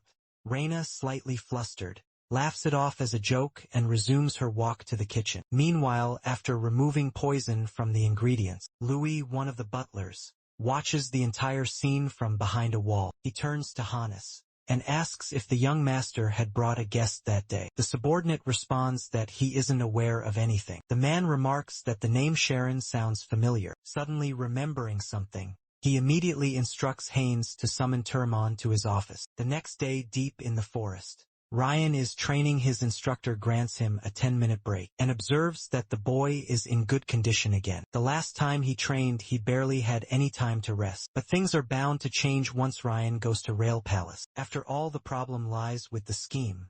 Suddenly someone approaches, calling for the young master, and informing him that Lady Reina has requested his return to the mansion. Ryan, without hesitation, tells the messenger that since it's his sister asking, they can let her know that he's not interested, and that she can do whatever she wants. The butler informs the young master that Reina said Sharon was in danger and might even lose his life. Hearing this, Ryan is so shocked that he can't even drink his water, immediately standing up and asking if Sharon hadn't already left. The man explains that Louis reported something to the royal family, and it might be related to his relationship with Sharon. Without hesitation, Ryan grabs his belongings and tells his instructor that he needs to see his father. He declares that a butler named Sharon is his friend, and his father found out. However, he is certain that, if he explains things properly, his father will forgive him and then he will resume training. But Ravi tells him that he won't be going anywhere. The young master stops in his tracks and demands to know why. The man grips his sword in silence. At the mansion, the count's family, along with the butlers and maids, are all gathered. Sharon is kneeling before them. The Lord declares that the boy will be executed. This should never have happened. How dare a commoner associate with a noble? Even if he didn't know better, it makes no difference. Reina steps forward, asking her father to wait because she has something to say. He dismisses her, stating that there is nothing left to discuss. The document provided by the head butler contains testimony from multiple servants, confirming how carelessly Sharon interacted with Ryan. Sharon himself should have no complaints. As he read the contract's details, however, he asks if the boy has anything to say. The protagonist responds that he has one question: what will happen to Ryan if they are truly friends? The butlers are outraged, saying that Sharon is failing to read the situation and should be begging for his life. Reina is impressed that even in this dire moment, Sharon is more concerned about her brother than himself. The Count, on the other hand, is enraged, questioning how Sharon dares to say such a thing, calling him a foolish commoner. who still believes anything will happen to a noble, simply for associating with him. Taking a deep breath, Sharon declares that it is true. He and Ryan have been friends for a year and they always will be. Everyone is stunned by his words, and the Count wonders how the boy isn't afraid. He remarks that Sharon seems to have no respect for the Ogent name. Bischoff orders for Sharon to be dealt with swiftly, and without any leaks of information. Reyna desperately pleads with her father to reconsider, but he refuses, stating that Sharon has already confessed. He has made his decision, and as the head of the family, once his mind is set, there will be no turning back. Tomio Tens quietly asks the head butler if this isn't going too far. The man replies that there is no reason for everyone to risk their lives over a single person. This house is his life, and to protect it, they must eliminate even the smallest potential conflicts. Even if it seems wrong in the long run, everyone will be grateful for this decision. Suddenly Ryan bursts through the door, shouting that he won't allow this to happen. Reyna is relieved to see her brother, while Sharon remains expressionless. The young master demands to know who dares to take the life of one of his friends without his permission. His father coldly replies that he is the one who made that decision. Ryan questions whether becoming his friend is such a mortal sin. The Count replies that one does not need to commit a mortal sin to lose their life. The circumstances of nobility are complex. Their family is dealing with such complications. Yet Ryan still enjoys the privileges of that status. Ryan retorts that privileges mean nothing if it means he has to throw away a friend. Bischoff scoffs, calling Ryan immature. He challenges him. Does Ryan truly believe Sharon sees him as an equal? Friendship with a noble must be a relationship of equality. But does Ryan genuinely think this commoner considers him a true friend? In this world, countless people attempt to exploit nobility for their own benefit. Ryan yells that Sharon would never do something like that. His father asks how he is supposed to trust that claim, and demands proof of their friendship. The young master hesitates, unsure how to prove such a thing. If he can't, then everything is over. Panicked, Ryan blurts out that proof exists in feelings. The Count scoffs. How does one prove another person's emotions? However, he notes that Sharon might have been able to counter that argument effortlessly. Ryan is caught off guard by this response and turns to Sharon, who is completely absorbed in thought.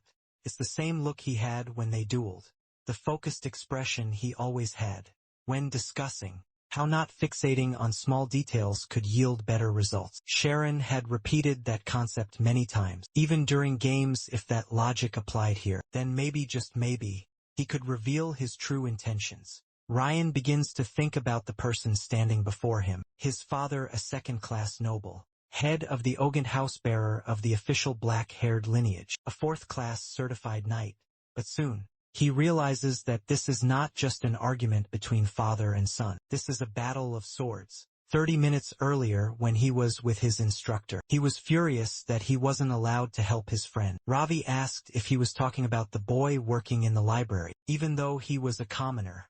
Ryan, perplexed, replied that he never expected his teacher to think this way, especially after saying that if one could converse with someone by crossing swords, then anyone could be a friend. Hearing this, Ravi asked if the young master truly understood what was most important for a noble: to always eliminate anything that threatens the family's position. He questioned whether Ryan had ever considered the burden Sharon carried, knowing that as someone with no status, he had suddenly become friends with a noble without thinking of the consequences. It would be better not to even attempt solving such a problem. With words trembling, Ryan insisted that he couldn't just stand by and do nothing. He was the one who wanted to be friends first, and now he refused to be a coward. The instructor admitted that the boy had incredible determination, that he was passionate, honest, and innocent, but he also told him that those qualities alone wouldn't make him a great swordsman. However, he had high hopes and would always be rooting for him. Then, handing Ryan a sword, he told him he could go if he brought it back. But if he wasn't prepared for what lay ahead, he shouldn't take a single step out of there. The young master declared that he would never forget this favor, and before leaving, Ravi reminded him that throwing away a friend is the same as tearing off a part of one's own body. Now, facing his father, Ryan knew this was a battle with his life on the line, so he began to laugh, saying that, as expected of his father, he had almost lost. He declared that the proof of their friendship was that he believed in Sharon's existence. That was enough to prove they were truly friends. Bischoff scoffed, calling it nonsense, and stated that this was far more serious than just a dispute between father and son. Even if the prestige of countless nobles was at stake, if it meant preserving the family, he would go as far as excommunicating his own children. Everyone was shocked, even Reina was taken aback. After hearing this, Ryan said that if that was necessary to protect his friend, then he would gladly leave. The Count, now enraged, told his son to raise his sword, if he truly believed that boy was his friend, and to put his life on the line right there. Without hesitation, the young master drew his sword, leaving his father astonished, asking if he was really going through with this. Ryan replied that his sword was not pointed at his father. He was merely showing his faith. Bischoff asked how he could have friends when he couldn't even get along with other nobles. Perhaps it was because he could never reach their level, and up until now, he had only kept someone inferior around to make himself feel better. After hearing this, the young master firmly stated that his father was wrong. Sharon was his friend, someone better than him, and he wanted to help him shine even brighter in a place far above. The Count then pointed at the protagonist, declaring that he had deceived his son, convincing him that a commoner and a noble could be friends. Sharon calmly replied that he had not convinced Ryan of anything, but before he could continue, the young master stepped forward, telling him to stay out of it. At the very least, he would protect him. However, Sharon called out to Ryan and told him that he wasn't responsible for everything. He would take responsibility for the things he should. And ever since Ryan had wanted to be his friend, he had felt that this was a crossroads, where he would have to choose between his life, even if that meant dying here. He would never regret being Ryan's friend. Tears welled up in Ryan's eyes as he shouted that this was exactly what he had been saying, and even if he was banished, they would still remain friends. The Count was surprised by his son's reaction. Reina began to feel sympathy for them. Immature as they were still human beings with emotions. A true friend doesn't turn their back on another, and everyone has either had or wished for a friend like that. The butlers, moved by the scene, watched in silence while Louis grew increasingly displeased. That was when Clumph appeared, calling the scene fantastic.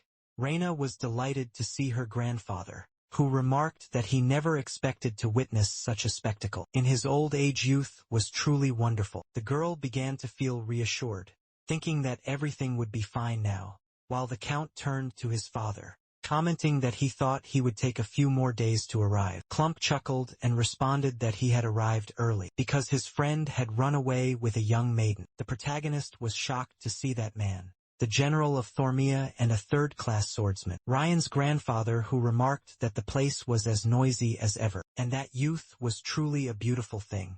Bishop responded that, in this case, it wasn't necessarily a good thing, as their family's reputation had been completely ruined, but his father advised him not to jump to conclusions, as everyone had something to say. They should first listen to one another's opinions to determine if they had truly lost their prestige. The first witness was the eldest daughter, Reina, who stated that even though she had met Sharon only a day ago, she had noticed that he was an intelligent and talented person. Moreover, he had fulfilled all the contract's requirements and was scheduled to leave the house that day. Given the circumstances, he had not approached Ryan with ill intentions, and for that reason, she did not believe he had tarnished the family's reputation. Clumph acknowledged her statement, but now wanted to hear from his second grandson. The second witness was the second son, Rai, who bluntly said that he didn't like Sharon. Bischoff, hearing this, initially felt reassured, until Rai followed up by saying the issue had nothing to do with him, leaving his father utterly bewildered. Bischoff asked how he could dislike someone and yet not care. Rai simply said that was exactly how he felt. He didn't care who Ryan befriended. He just wanted to put an end to the conversation, so they could proceed to the royal palace. Reina, hearing her brother's indifference, admitted that his attitude was remarkable. Clumph, on the other hand, remarked that this was precisely why there was no place like home. To conclude, he said, they should hear from the head butler. The third witness, head butler Turmon, glanced at Louis and was certain he understood that their role was not to express opinions, but to execute their master's will. He stated that Sharon had completed the task assigned to him flawlessly and even finished 6 months ahead of schedule. Lewis was visibly displeased by the butler's response, and Clump noticed turning to Teruman and asking if he had been aware that the boys were friends. The man admitted that he knew they spent time together often, but hadn't known they were friends. In his opinion, if Sharon were as deceitful as people claim, he would never have classified 10,000 books. The protagonist was impressed by the head butler's words. Reina also noticed that the atmosphere had completely changed. Her father was now the only one trying to punish Sharon, but after hearing 3 testimonies, her grandfather declared that he could not approve of the punishment. Both the young lady and the count were stunned by his decision. Clump explained that he understood they saw each other as friends, but that had to end now if their relationship continued. Rumors could spread and political opponents could use it as a weakness. Given the family's notable position in the kingdom, and with Rai's certification exam approaching, there was no room for mistakes. Moreover, countless families depended on them. Since Sharon was an intelligent boy, Clump believed he would understand the situation. Reina grew worried about this verdict, while Ryan visibly disapproved. However, his grandfather saw his energetic spirit and how he struggled to grasp the weight of his words. Even so, he knew Ryan understood the immense responsibility of the countless lives at stake. Then he turned to Sharon, saying he wanted to thank him for showing what true friendship was. But now he asked if Sharon could let go of that friendship. The protagonist, with his head lowered, responded that he could not.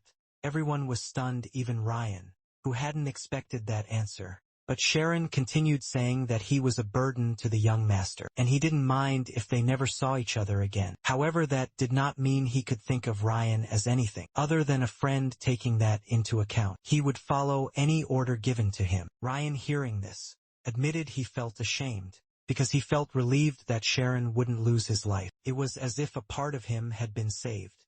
But the protagonist had long understood that abandoning a friend was the same as abandoning oneself. For him, this was never something up for negotiation. Then he lifted his sword. Clump and Reina, realizing what Ryan was about to do, tried to stop him, but Ryan drove his sword into the ground, knelt, and declared that from that moment on he, the 3rd son of the Agnet family, would become Sharon's sword.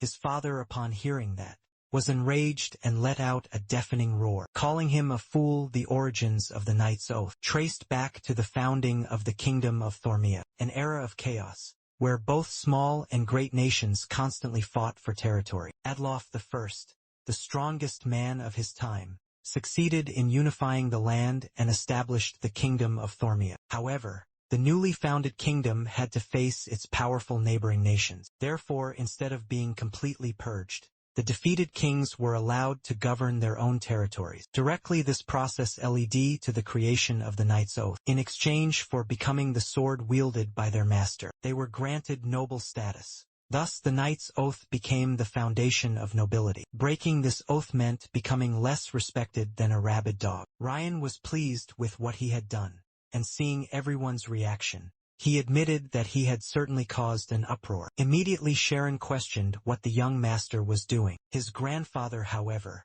stated that if Ryan was truly declaring himself as Sharon's sword, it must mean the boy was worthy. He wanted to know if Sharon truly radiated with brilliance, or if he only appeared so because Ryan himself did not shine. Ryan laughed and shouted that a sword does not judge. It simply protects. Everyone was astounded by his words, and Clump burst into laughter, saying that this was exactly how immature boys should be if they wanted to reach the top.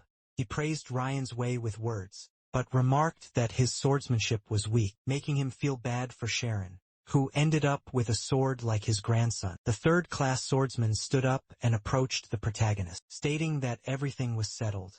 Even if Ryan was not the most refined sword, he would never turn his blade against Sharon, and he wanted him to take care of his grandson. Sharon's expression changed, and he gratefully accepted the approval. Clump then stated that since they had now sworn to be lifelong friends, he could not simply dismiss Chiron. He ordered Lewis to use the carriage meant for Chiron and bring his parents, The subordinate butlers were pleased with this decision, while the vice-head butler could hardly believe it, as he could never predict what nobles were thinking. After the discussion they went to their room and Ryan, celebrating, said he had never felt so invigorated. Seeing his family's reactions was incredible. The protagonist, however, told the young master that he didn't have to make the knight's oath. Ryan replied that he hadn't done it just because they were friends. Unlike his brother, Sharon had a natural ability to attract people, which was why he had chosen to bet his life on someone like him. Sharon was surprised to hear this, and admitted that he now felt immense pressure. But if Ryan wanted to protect him, he would have to work much harder. The young master collapsed onto the floor, saying that Sharon had just hit him where it hurt the most. Suddenly Reina entered the room, asking if it was true that her brother had taken the oath to become Shiro's sword. Seeing him lying on the ground, she asked what had happened. Ryan told her to leave. The protagonist asked why he was speaking that way to the sister who had just helped him.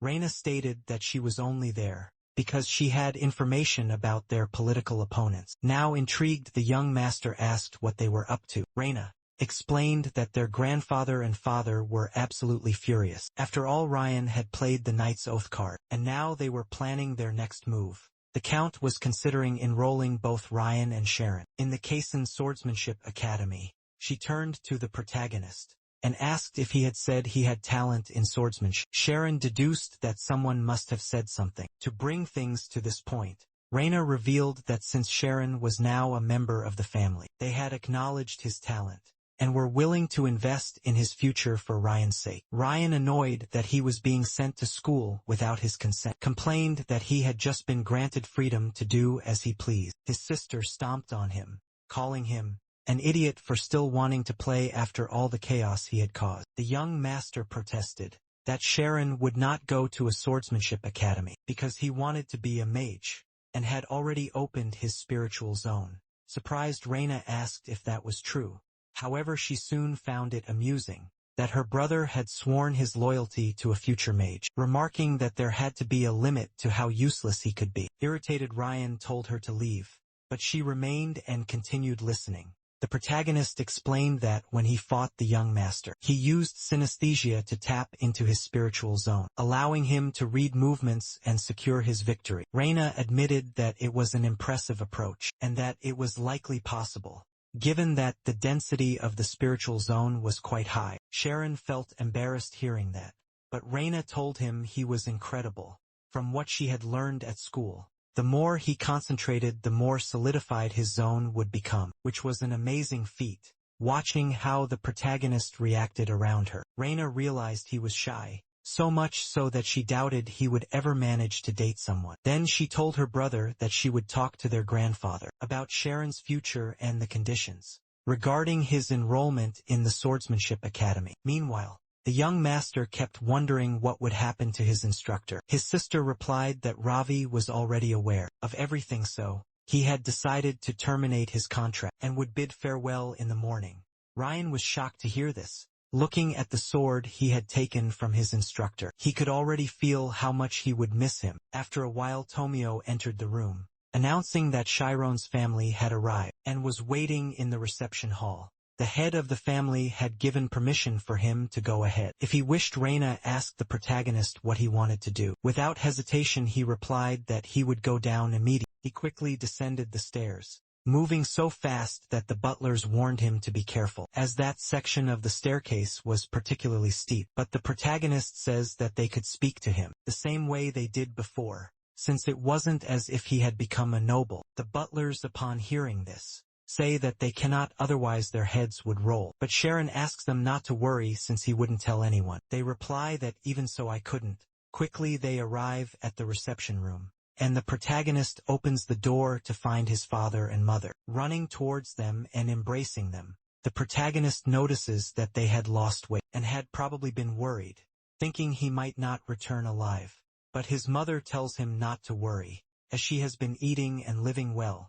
His father, however, wants to know why he called them, as he should have returned home, and asks if they were keeping him there and not letting him leave. Sharon replies that it was nothing like that, but that he had received a great opportunity. They ask what kind of opportunity it was. The protagonist begins telling them the whole story, leaving them astonished. His father, a bit lost, is shocked to hear it all. Then he asks if he had become friends with a young master, and had made an oath to gain permission. Chiron says that was exactly it. Vicente now sincerely wanted to understand, shaking his son. He couldn't fathom how someone so intelligent could be so naive. Convinced that someone was deceiving him, the boy insists that it was all true.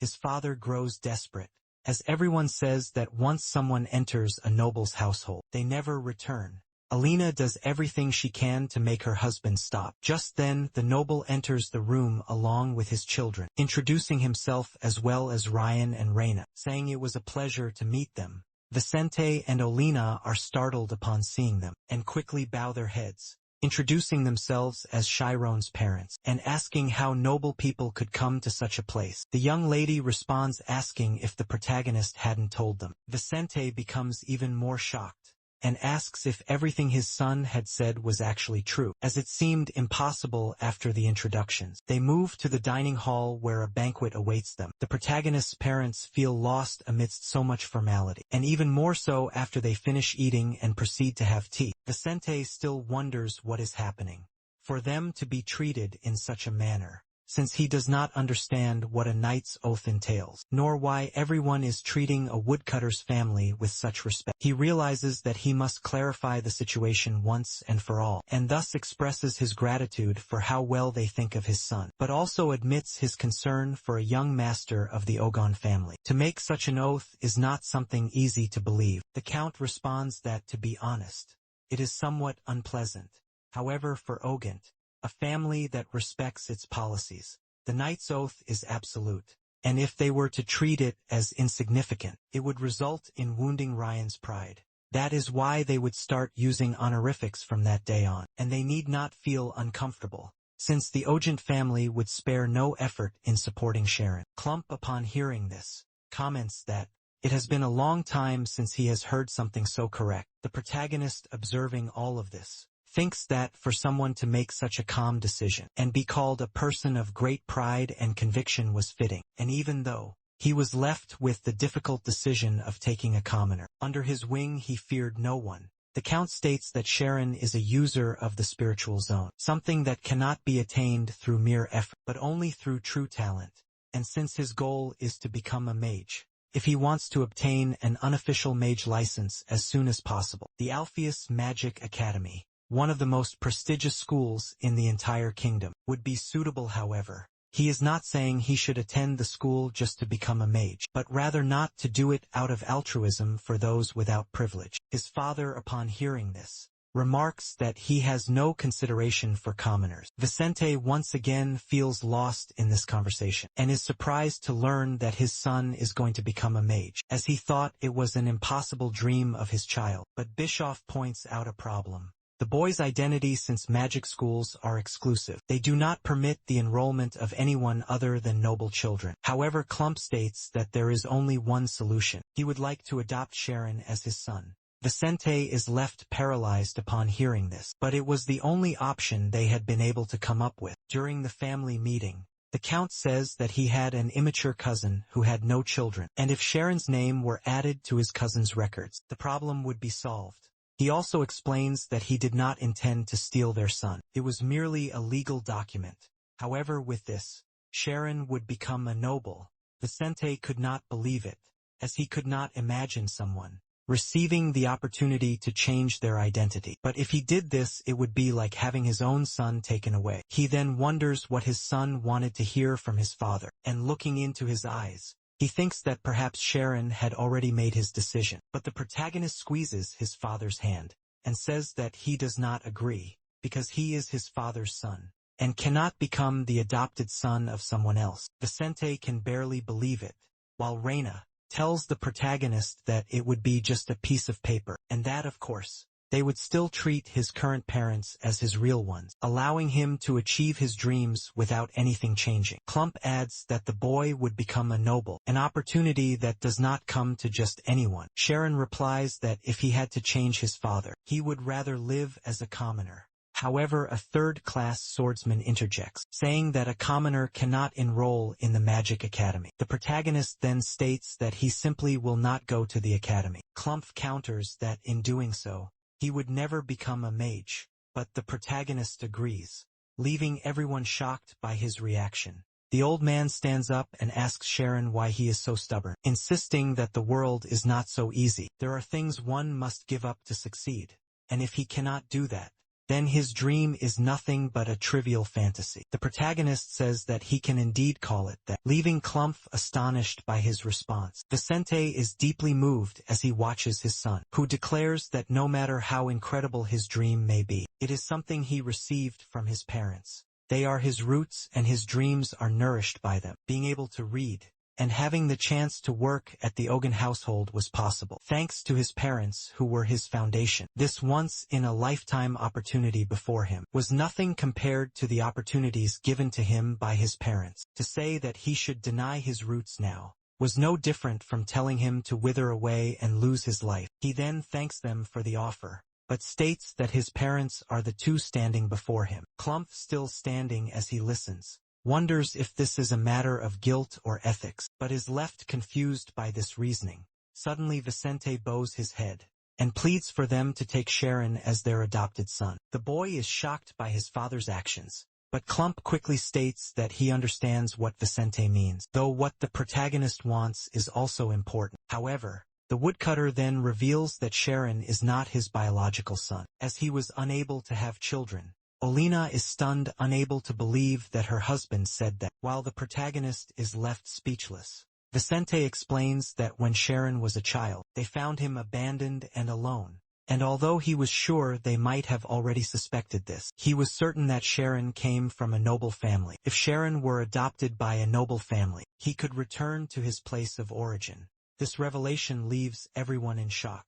The Count, hearing the story, begins to wonder if it is truly the truth, as everyone else in the room must be thinking the same thing. After all, Sharon's appearance is completely different from that of his parents. However, he also considers that this sudden outburst could be Vicente's way of giving up his son. The protagonist asks his father what he is doing. Vicente apologizes and says that Chiron is already grown and should know the truth, but Chiron retorts, saying that he had already suspected it but had never asked, because in this world people only have one father and one mother, and he had always believed that, and now they wanted him to have 6 parents.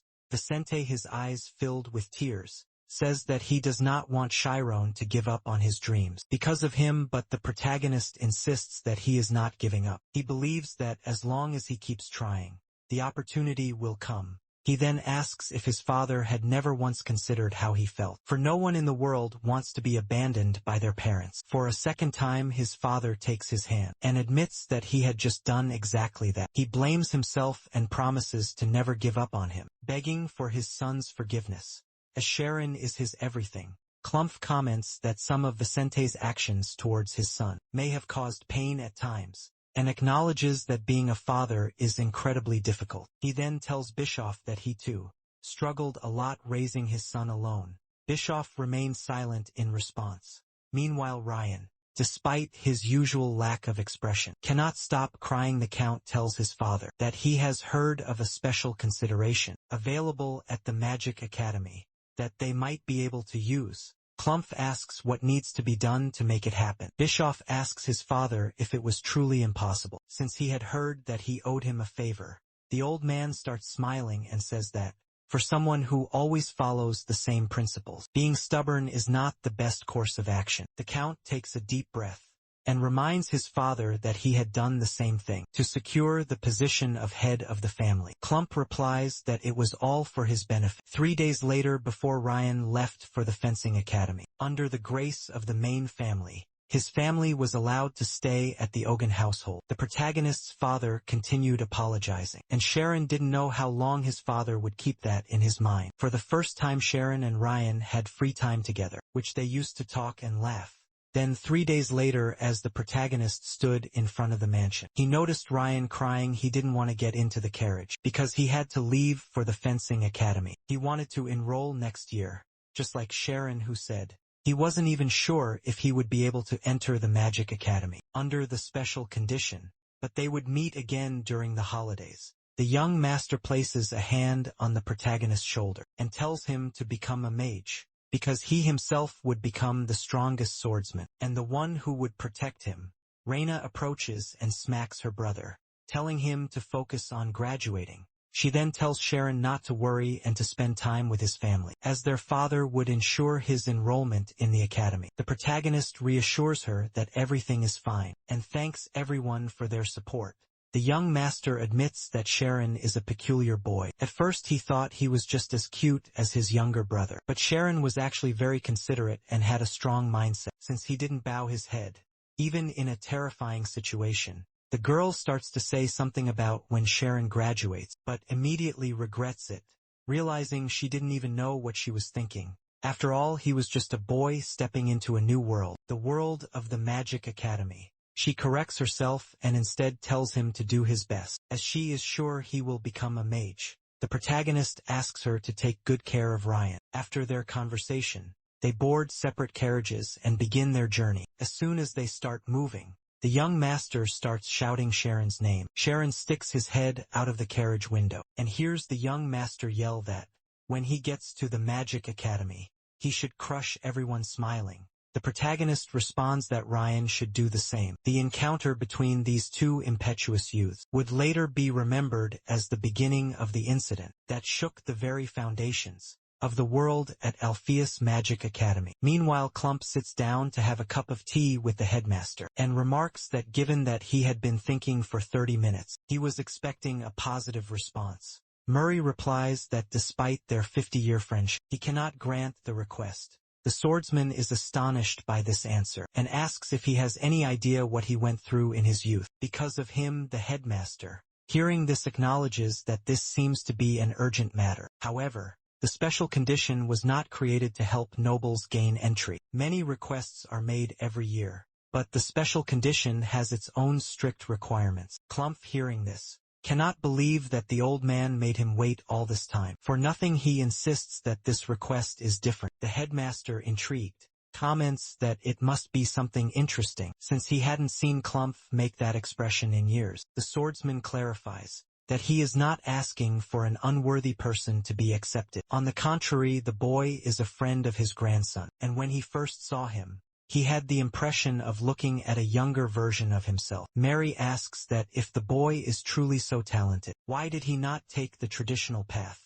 He can only imagine that there is a major obstacle preventing it. Clump admits that there is indeed a significant obstacle. The boy is not a noble. The headmaster immediately responds that this is impossible, and asks if the child has blonde hair and blue eyes. The swordsman confirms this, and begins explaining the story behind the request. After recounting that Sharon, even knowing that he might be executed, never regretted being Ryan's friend, Mary sees it as the first sign that the boy understands how to use words. Effectively, he even seemed to be a clever child, who could touch the hearts of adults. However, when the idea of adoption was proposed, Sharon declared that rejecting his roots would be no different from withering away and losing his life. Clump laughs, saying that now it all makes sense. The boy is refusing to become an aristocrat. The headmaster, upon hearing the story, remarks that the boy understands the causality of nature. The swordsman agrees, stating that without cause, there is no effect, yet many people are lost. Without understanding this fundamental principle, new opportunities arise at every moment, but the moment you deny your cause,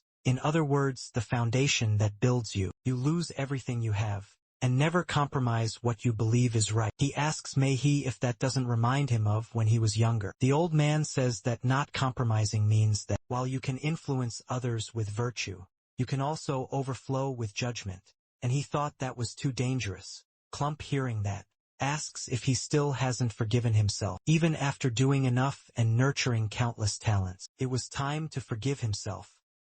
He starts laughing and says that forgiving himself would be arrogance, since he teaches children so that none of them grow up to be like him. And if the boy is really so much like him, who could guarantee that he wouldn't walk the same terrible path? The swordsman tells the director that he was a genius of Alpheus, something that rarely appears, and that Mary's House of Light had only taken the wrong path once, and nearly brought everything to an end. But in the end he found the right way back. Besides, No one knew that he had turned into an old and wrinkled director. In the countryside, the old man doesn't like hearing that, and replies that, for a talentless idiot to become a certified swordsman, the kingdom should be concerned. But after the light-hearted moment, the director stands up, walks to the window and says that there is no effect without cause. Clump asks if this is destiny because they were family too, and the child that had been sent away behind the scenes 4 years ago had returned like this May. He smiles and says he doesn't believe in destiny, but the talent lost due to the status barrier had appeared before him again after 4 years, so maybe this really was fate. For this reason, he decides to accept Sharon into the academy 3 months after spring. The carriage was on its way to pick up the boy and take him to the academy. With his bags packed, he says goodbye to his parents, saying that he is leaving now, that he is already 17, and hugs his mother, promising to write letters to them frequently. The woman, smiling, says she will miss him and that his short hair looks good, since Lady Reina said it was the current trend. Vicente approaches and asks the protagonist if he is forgetting something. Sharon says he is too old to kiss his father, but the woodcutter says he will do it instead. Kisses his son's forehead and embraces him, saying he is proud as they walk to the carriage. The protagonist says that the count wanted to provide them with a house in the city, but his father says he is a hunter and prefers to stay in the mountains. Also the expenses that the Ogant household keeps covering for them. No matter how much he refuses, they are inflexible. Hearing that, the protagonist is amazed that his father never mentioned anything about his going to the academy, but he was sure that he refused to live in the city, so as not to burden him in any way. Turamon is waiting in the carriage and says he will accompany him to the academy after Chiron boards. He tells his parents to take care, and so his first day at the Magic Academy begins. After a long journey they arrive. The butler opens the door and helps the boy down from the carriage. Sharon is impressed by the place. The man says that the tuition fee, along with the cost of other materials, will be paid by him, and all he has to do is study hard. The protagonist thanks the head butler, who replies that he is only doing his job. But Sharon realizes that he never properly thanked him, since thanks to his support, he was able to enroll in the academy and would never forget this favor. However, Turamon says that no matter how high a commoner soars, he remains a commoner and can never surpass the nobles. The butler keeps staring at the boy and continues, saying that not everyone gets this opportunity. So when he enters the academy, countless nobles will dislike him. Even so, he must endure, because if he can hold on one day, it will all be over. As he walks toward the dormitory, the protagonist thanks him again and says that he will become a mage. The butler replies that it was now up to him, but first he had to register at the academy. This place is called the Cradle of Geniuses, and what the protagonist will learn and who he will meet will all be new. Guards are present at the entrance, stating that they will do their best to serve, as many other students are arriving. After everything is settled, Turamon says he will leave and that if he ever needs anything, he just has to call. Sharon says everything is fine, and after some time alone, he starts wondering who will come to receive him, but since he doesn't know, he decides to look around. As he looks at a board, he notices that Alpheus Magic Academy uses a system called Class 10, with a total of 420 students. Among them 30 were in the advanced classes, and each year only 10 students graduated. While he was reading, the director approaches and asks if he is Sharon. The boy quickly turns around, pleased to see the director, who smiles and asks if he remembers him as they had met before. The protagonist replies that he does, and thanks him for what he learned at the time. The old man says they will get to that, but for now it is better to walk, as he still needs to take the admission test. But the boy responds that he doesn't know anything yet. The director tells him to stay calm, since it is just to place him in a class, and also asks if he can enter the spiritual zone. Sharon replies that he can. To the old man, this is admirable, as the protagonist managed to do it on his own, and he admits that it would have been good to train him from childhood. But even though it is a bit late, he should still start with the basics, as most children begin at 10 years old. And going early would only harm him more. Then he says they should take a look around the academy. As they walk through the corridors, a child is reading 3 floating books while walking, and the protagonist, seeing that, finds it very strange. They look up, and the director explains that those are the classrooms, where students from class 10 to 8 stay, which are the beginner levels. The protagonist is impressed with everything, as there are children flying everywhere, others playing with animals and games, and all of them using magic to perform activities, leaving Sharon even more amazed. He says they are now going to another area which is somewhat different. The intermediate classes from 7 to 4. Observing the people, the protagonist deduces that they are his age, but they seem different as they discuss subjects attentively. As he continues listening to their conversation, he is astonished because although they are speaking the same language, he cannot understand them. Suddenly an explosion occurs and the girl responsible recovering greets the director, who acknowledges that there was indeed a problem. The redhead explains that she was conducting a sound amplification experiment, but something went wrong. Meanwhile, Sharon notices that despite the commotion, no one seems to care.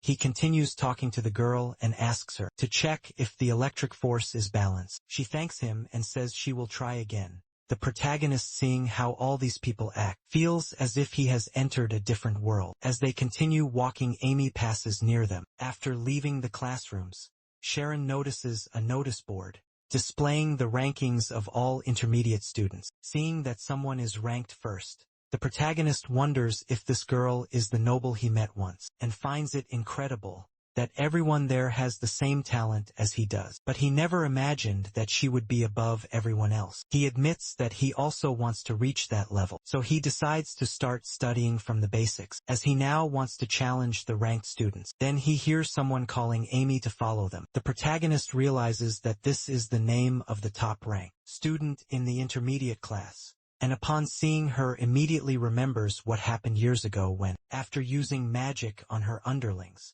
he made her furious, questioning how a peasant had learned magic. The redhead, upon approaching Sharon, recognizes him and quickly walks faster, while her friend keeps calling her. The protagonist, on the other hand, does not want to be seen by the girl passing nearby. Sina asks Amy if she saw the boy who just walked past, as he was stunning and might be a transfer student. The redhead says it is strange because she has the impression of having seen him before. Her friend asks if she is already interested in the boy, despite claiming she didn't like anyone. The redhead replies that it's not that. It's just that he doesn't seem unfamiliar. They continue talking about the protagonist as they walk through the corridors. Amy is the most popular girl in the intermediate class. She has rejected seniors, freshmen, and classmates. She is the model student among model students, but the only person who knows about her dark past when she tried to enter the academy is Sharon, who can't stop trembling in fear, looking as if he is cold. They arrive at the site of the third test of the Magic Academy, where several children are present.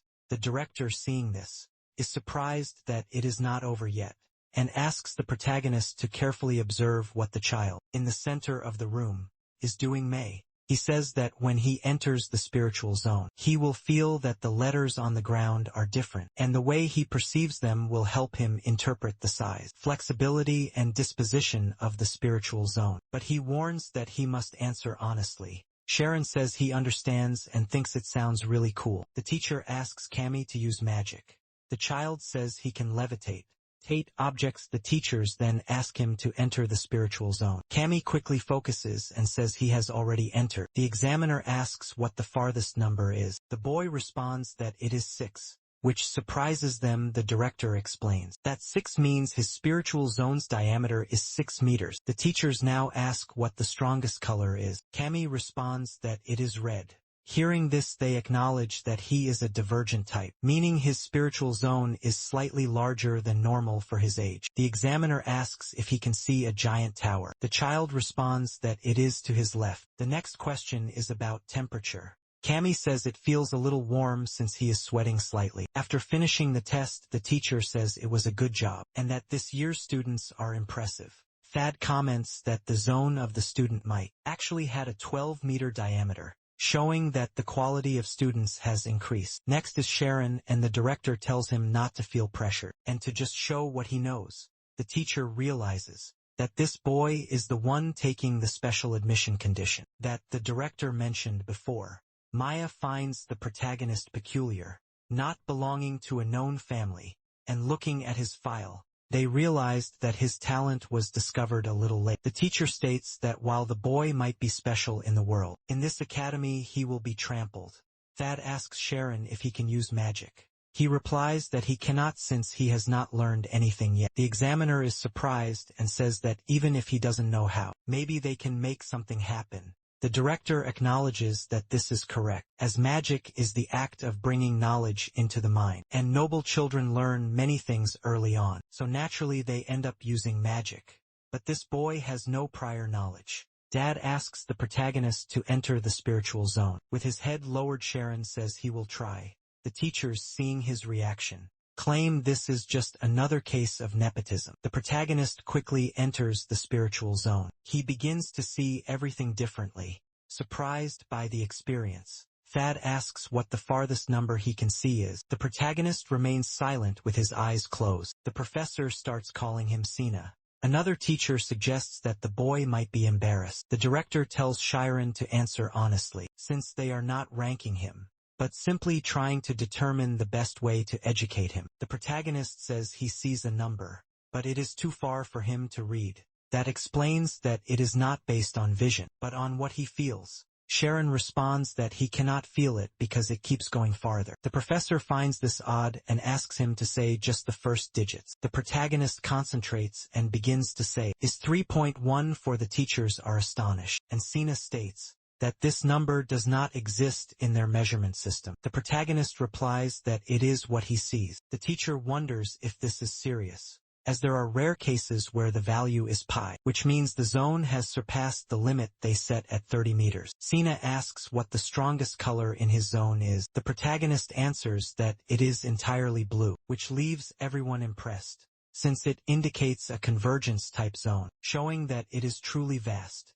The director, surprised, now understands why Clamp valued this child so much. But this is not just at a decent talent level. As the more the test progresses, the more impressive it becomes. Martha asks how many floating spheres he can see. Seeing such a large quantity, Sharon wonders if he really has to count them all, but then he realizes he just needs to feel them. He then says there are 867. This number leaves everyone shocked since it is a bit dangerous. Sina adjusts her glasses and asks Sharon how cold it feels. He responds that it is freezing.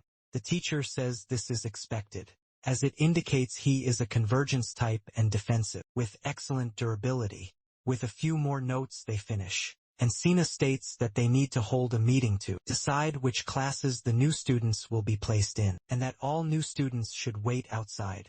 The protagonist starts leaving, along with the children, and being the last one, closes the door behind him. Immediately the teachers begin discussing how interesting he is, given his large and highly dense spiritual zone. Martha comments that besides that, his performance had been pure concentration, without using any intensification abilities, and she wonders if he might be a monk who trained in the forest. They start to suspect that the boy might even be lying. Thad admits that he considered this possibility, because it made no sense for a 17-year-old boy to have such an impressive spiritual zone while knowing nothing about magic. However, Sina reminds him that there would be no reason for students to lie, since if they were placed in a higher level class, without the necessary knowledge, they wouldn't be able to keep up with the lessons, so there was no reason to bluff.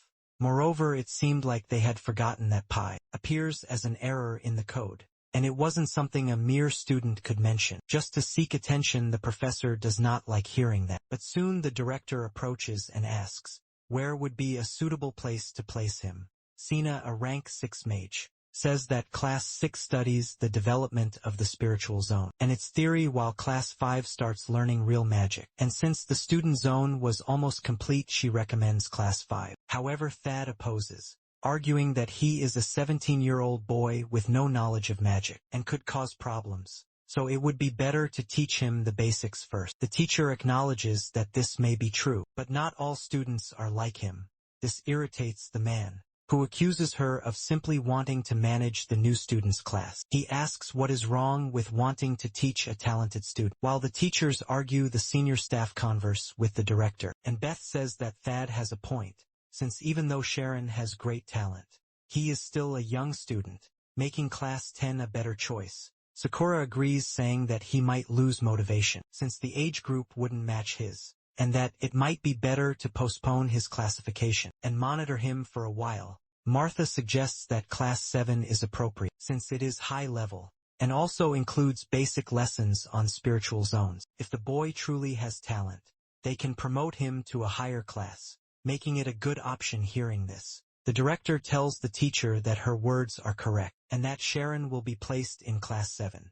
Magic academies operate on a system with 10 classes. Based on evaluation, students are divided into 10 different levels, but these classes can be categorized into 3 groups. Classes 10 to 8 are elementary levels, where students are educated, with a focus on developing a spiritual zone. Classes 7 to 4 are high level, where students learn about magic and how to use their spiritual zones. And finally, the graduate classes, consisting of classes 3 to 1. Undergo rigorous training to produce professional mages. The next day, the protagonist is already wearing the Academy's uniform, and the students are curious about who he is. As he walks, everyone watches him, and inside the classroom, the teacher announces that he will introduce a new student to Class 7. The students remark that Sharon seems old to be in an intermediate class.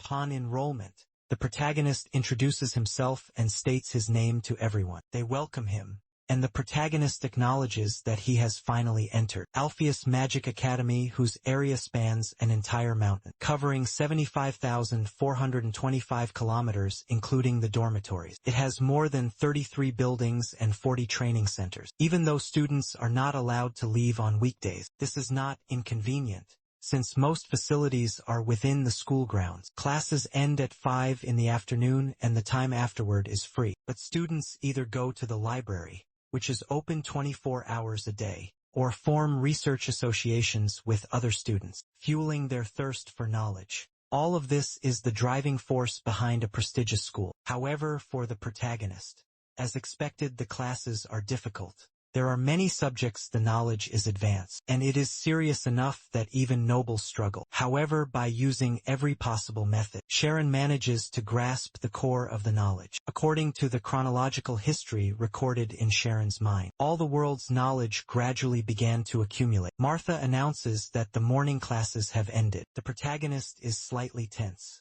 because the afternoon class is practical, training in the spiritual zone. But there is nothing written on the schedule about where the class will take place.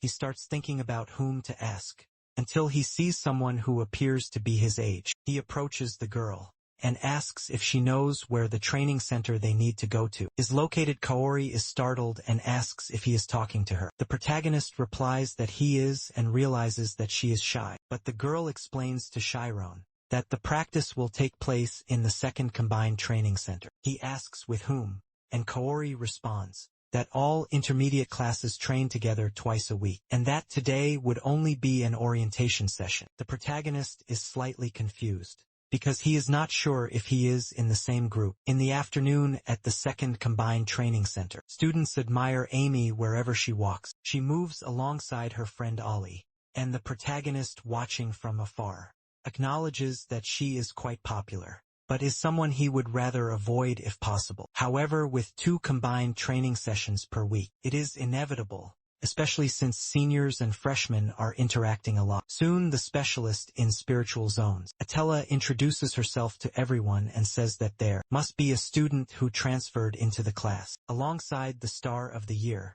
And although the class is full of familiar faces, there is a new student. Everyone turns to look at Sharon, who admits he did not expect this. The teacher asks him to stand up and introduce himself. Embarrassed, the protagonist rises, and although shy due to everyone watching, including Amy, he introduces himself as a student of Class 7. But as he speaks, his words start to fade, since he does not know what to say in this situation. Ali, seeing Sharon, asks the redhead if he is the boy they were talking about. Now knowing his name, Amy realizes that this is not the first time she has heard that name, and is certain she knows him.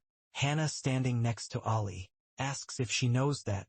The teachers were unsure what to do with the boy, because they said his attributes were incredible, something they discovered in the new student test. This excites the girl even more about meeting the protagonist. Amy, however, upon remembering who he is, starts to feel stunned, recalling that he was a peasant who could use magic. But she never expected this. the Karma's family, admired for their lineage of geniuses, is known for the unique ability of red eyes, which is said to be passed down exclusively among them. This ability allows them to completely recall specific moments they have experienced, making the concept of reviewing something unnecessary for them. The youngest daughter, Amy Karmas, was evaluated as having the greatest talents among them all. The Count was proud to see his daughter, even watching her play, as he claimed she had inherited his genius entirely. However, during one game, the girl suddenly stood up, surprising everyone. She declared that she was fed up and that it was no longer fun. After that, Amy formed a group of underlings and insisted that she reached her position without her family's help, as she could now do whatever she wanted whenever she wanted. The incident that led Amy, who had left her home, to return was when she encountered a peasant boy in an alley. Now seeing the protagonist again, she cannot believe it. Her friends are startled by her reaction and ask if she is okay. The redhead, flustered, comments that Sharon's hair reminds her of a duckling, but acknowledges that a memory stored by red eyes cannot be mistaken. The problem was that she had assumed the boy was a noble, because she never imagined he would be a peasant. But now she wants to know how he managed to enter the academy. Amy, that past was extremely shameful, and she wanted to disappear at that moment, because she had meticulously cleaned up her past to leave no loose ends. And now she could only hope that Sharon did not remember that day. Those were memories from 5 years ago that were resurfacing. She imagines that the protagonist might be speaking ill of her, contradicting the rumors, saying that she used to hang out with delinquents and had a great interest in boys, even trying to undress him. Amy rips a page from her book, irritated, thinking that she cannot let this misunderstanding go. Meanwhile, the protagonist, sitting in his chair, feels as if someone is looking at him in a motivated way. But soon the teacher begins explaining that the spiritual zone is a mage's mental state, and that the initial formation takes a spherical shape because it is the easiest to focus on. However, in real practice, there are cases where the spherical shape is less effective. She then prepares to demonstrate the image zone. The protagonist is amazed to see with his own eyes a zone with a 10-meter diameter. Athila explains that this is the basic formation of the spiritual zone, the spherical shape, but in reality it is rarely used. To give a simple example, she now prepares to use magic to hit a target she has created. Even though her zone had a diameter of 10 meters, the target was 20 meters away. So she would use fireball-type magic. The protagonist was excited, because he could finally see someone using magic. The teacher begins forming the fireball at her fingertip, and asks if she will be able to hit the target. She then launches the fire attack, but everyone is disappointed to see that the fire disappears. Immediately, the teacher explains that most spells cannot leave the spiritual zone. However, if they can extend their spiritual zone toward the target, the way she is doing now, they can attack again and successfully hit the target. The newcomers are impressed by this attack, while the veterans, seeing their reactions, find it amusing. But Sharon has no idea that it is possible to change the shape of his focus. The teacher explains that there is a critical flaw in this method. A novice asks if this is not a valid method. She replies that changing the shape of the spiritual zone consumes too much focus during an actual battle where fractions of a second make a difference, and constantly changing its shape is not effective. That is why spiritual zones are usually used in 4 different patterns, known as the 4 forms of the spiritual zone. First is the defensive form in a basic octagonal shape, which helps prevent the spiritual zone from collapsing. Due to an opponent's attacks, the more sides the shape has, the more defensive it becomes. Next is the attack form in the shape of a star, which makes it easy to locate the target, and can be used to fight multiple enemies at once. Then comes the aiming form, which has an advantage at long distances in 4 directions. But since it is not as effective against high-speed opponents, the key to this form is how quickly one can increase the rotation speed of the cross shape. The newcomers cannot believe they will have to do this, while the protagonist thinks that with such a method, it would be possible to use a spiritual zone with a diameter of 10 meters in battles. The last is the evasion form. The teacher explains that it is so infamous that even students in class 5 find it difficult to use successfully, so she will start by demonstrating it to them. A girl behind Sharon asks if successfully using it means they can advance to a higher class, since they would need a perfect score soon.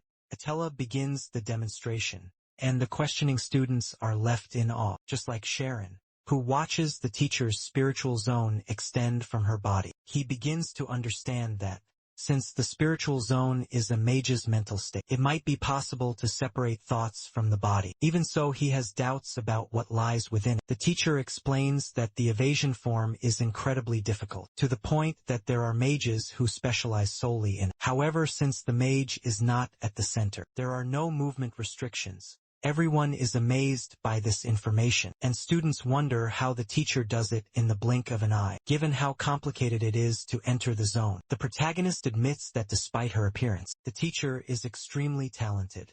She asks if they would be disappointed if they could practice in the first lesson, and announces that whoever comes in first place in the speed test will receive a reward. The students go wild, and Atella says that Amy, from Class 4, will start the demonstrations as the representative. Her friends are thrilled by the announcement, and Ali says the boys will fall in love with her. However, the girl is paralyzed upon hearing this, as she does not want to be the center of attention at that moment. One of the 4 forms of the spiritual zone, the aiming form, has the advantage of long-range attacks, but is weak against fast-moving and multiple targets. However, if maintained by someone with both complete focus and good control of their spiritual zone, at high speeds, even embarrassed, the girl steps into the center to demonstrate, striking the target with a fireball. Then its weakness disappears, as it transforms into an impenetrable fortress against distant enemies. The newcomers watching the veteran find it incredible, since the usual speed test for the aiming form requires the person to switch between 4 different forms, but the girl ranks first using only the aiming form. Some students wonder if they will ever reach that level. The protagonist is stunned by this, as even though he is inexperienced, he can tell how impressive this technique is. It is not just about the rotation of the spiritual zone. While remaining in place, it allows her to hit every target that enters the zone, effectively striking everything with a single attack. And yet her expression shows that she is still not displaying her full potential, as he can sense the elegance of her movements. A boy behind the protagonist says that if he could date Amy, his school life would be completely different. His friend laughs and tells him to stop dreaming, because the redhead doesn't care about boys. Sharon can see why all the boys are crazy about Amy. Not only is she a first-class noble, but she has no flaws, making her truly impressive. But he still doesn't understand why she used to hang out with those delinquents. The speed test for the aiming form is completed, and the girl reaches level 9 in 20 seconds. She expresses no emotion but looks directly at Sharon. Startling him, everyone is confused by this, as they noticed that she exchanged glances with the new student. And as she walks away, Amy cannot believe she did that. She looked at him by accident, unable to stop herself, but now she has confirmed. The students near the protagonist wonder if they know each other, since he seems tense now, deducing that she remembers him. The redhead thinks that if Sharon spreads any rumors about her past, it will be a big problem, so she admits that she will have to silence him. However, she quickly decides to stay calm about it, as she is the school's model student,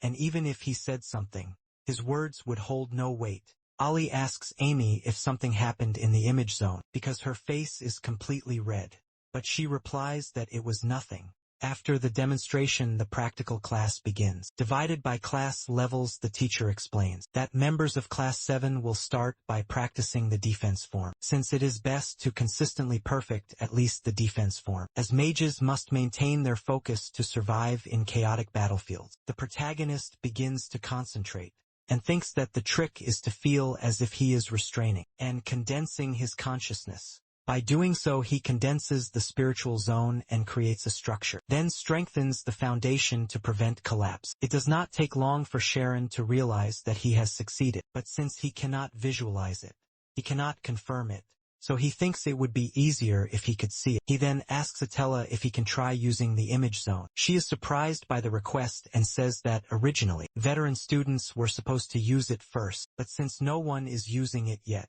there is no harm in trying it ahead of schedule. The students, seeing this, begin to comment on how bold the protagonist is, and Ali calls Amy to tell her that the new student has entered the image zone. The girl immediately spits out her water and exclaims, questioning what a Class 7 student is trying to do. Her friend, seeing that reaction, asks why she has been acting like this since the morning. Meanwhile, Sharon positions himself in the center and starts the test. As he concentrates, the diameter of the image zone remains at 0 meters. Soon the protagonist begins to feel his aura and successfully extends his zone outward. The students are amazed by the size of the form zone, and the diameter counter keeps increasing. The protagonist notices this and begins to wonder if they had measured the size of his zone during the entrance exam, and now it is not stopping. At that moment Sharon almost shouts for it to stop, but immediately the counter halts at 20 meters. The students from Class 5 begin to question whether he really belongs to Class 7, since the average for students in that class is 13 meters. They start saying that maybe he expanded the zone just to show off, lowering its density and making it look like a soap bubble. Sharon affirms that he almost couldn't stop, but is relieved that it worked, though now he plans to form the defense shape. However, he soon realizes that something strange is happening to the zone. He deduces that the foundations were not reinforced, and now it is collapsing. But he finds it odd since it was working fine during practice. Amy, along with Class 4, remarks that there is no way that could work on the first day of class. The protagonist thinks that this happened because he was startled by the visual effect, but he quickly corrects himself. Knowing that he wouldn't lose focus so easily, he starts wondering what the difference is between being inside or outside the image zone, and concludes that the cause must be something else. Before he can figure out where he went wrong, he recalls that the teacher's demonstration had been very controlled, and when making changes to the spiritual zone, one must focus even more. This means that intentionally reducing the size of his spiritual zone also requires focus. If the problem is forcing his spiritual zone to be smaller, Sharon realizes that he should just let it return to its normal size. He then expands his spiritual zone again, impressing the students. But the protagonist is determined to do his best, and now the diameter counter does not stop increasing. Amy cannot believe what she is seeing, and as the zone continues to expand, everyone is left speechless. It grows beyond 40 meters. The students exclaim how enormous it is, and wonder what kind of person has such a large zone. Meanwhile, inside, the protagonist decides that to balance everything, he will double everything simultaneously. Everyone is paralyzed as they witness this, saying that the new student has successfully replicated one of the 4 forms on the first day of class. Even Sharon himself is impressed with what he has created, as it feels like he is inside a gemstone. Yahello, watching this, thinks that although convergence types generally find it easier to master the defense form, it is still incredible for a student to succeed on the first day. If you enjoyed this video, subscribe to the channel, hit the bell icon, and like the video. Thank you.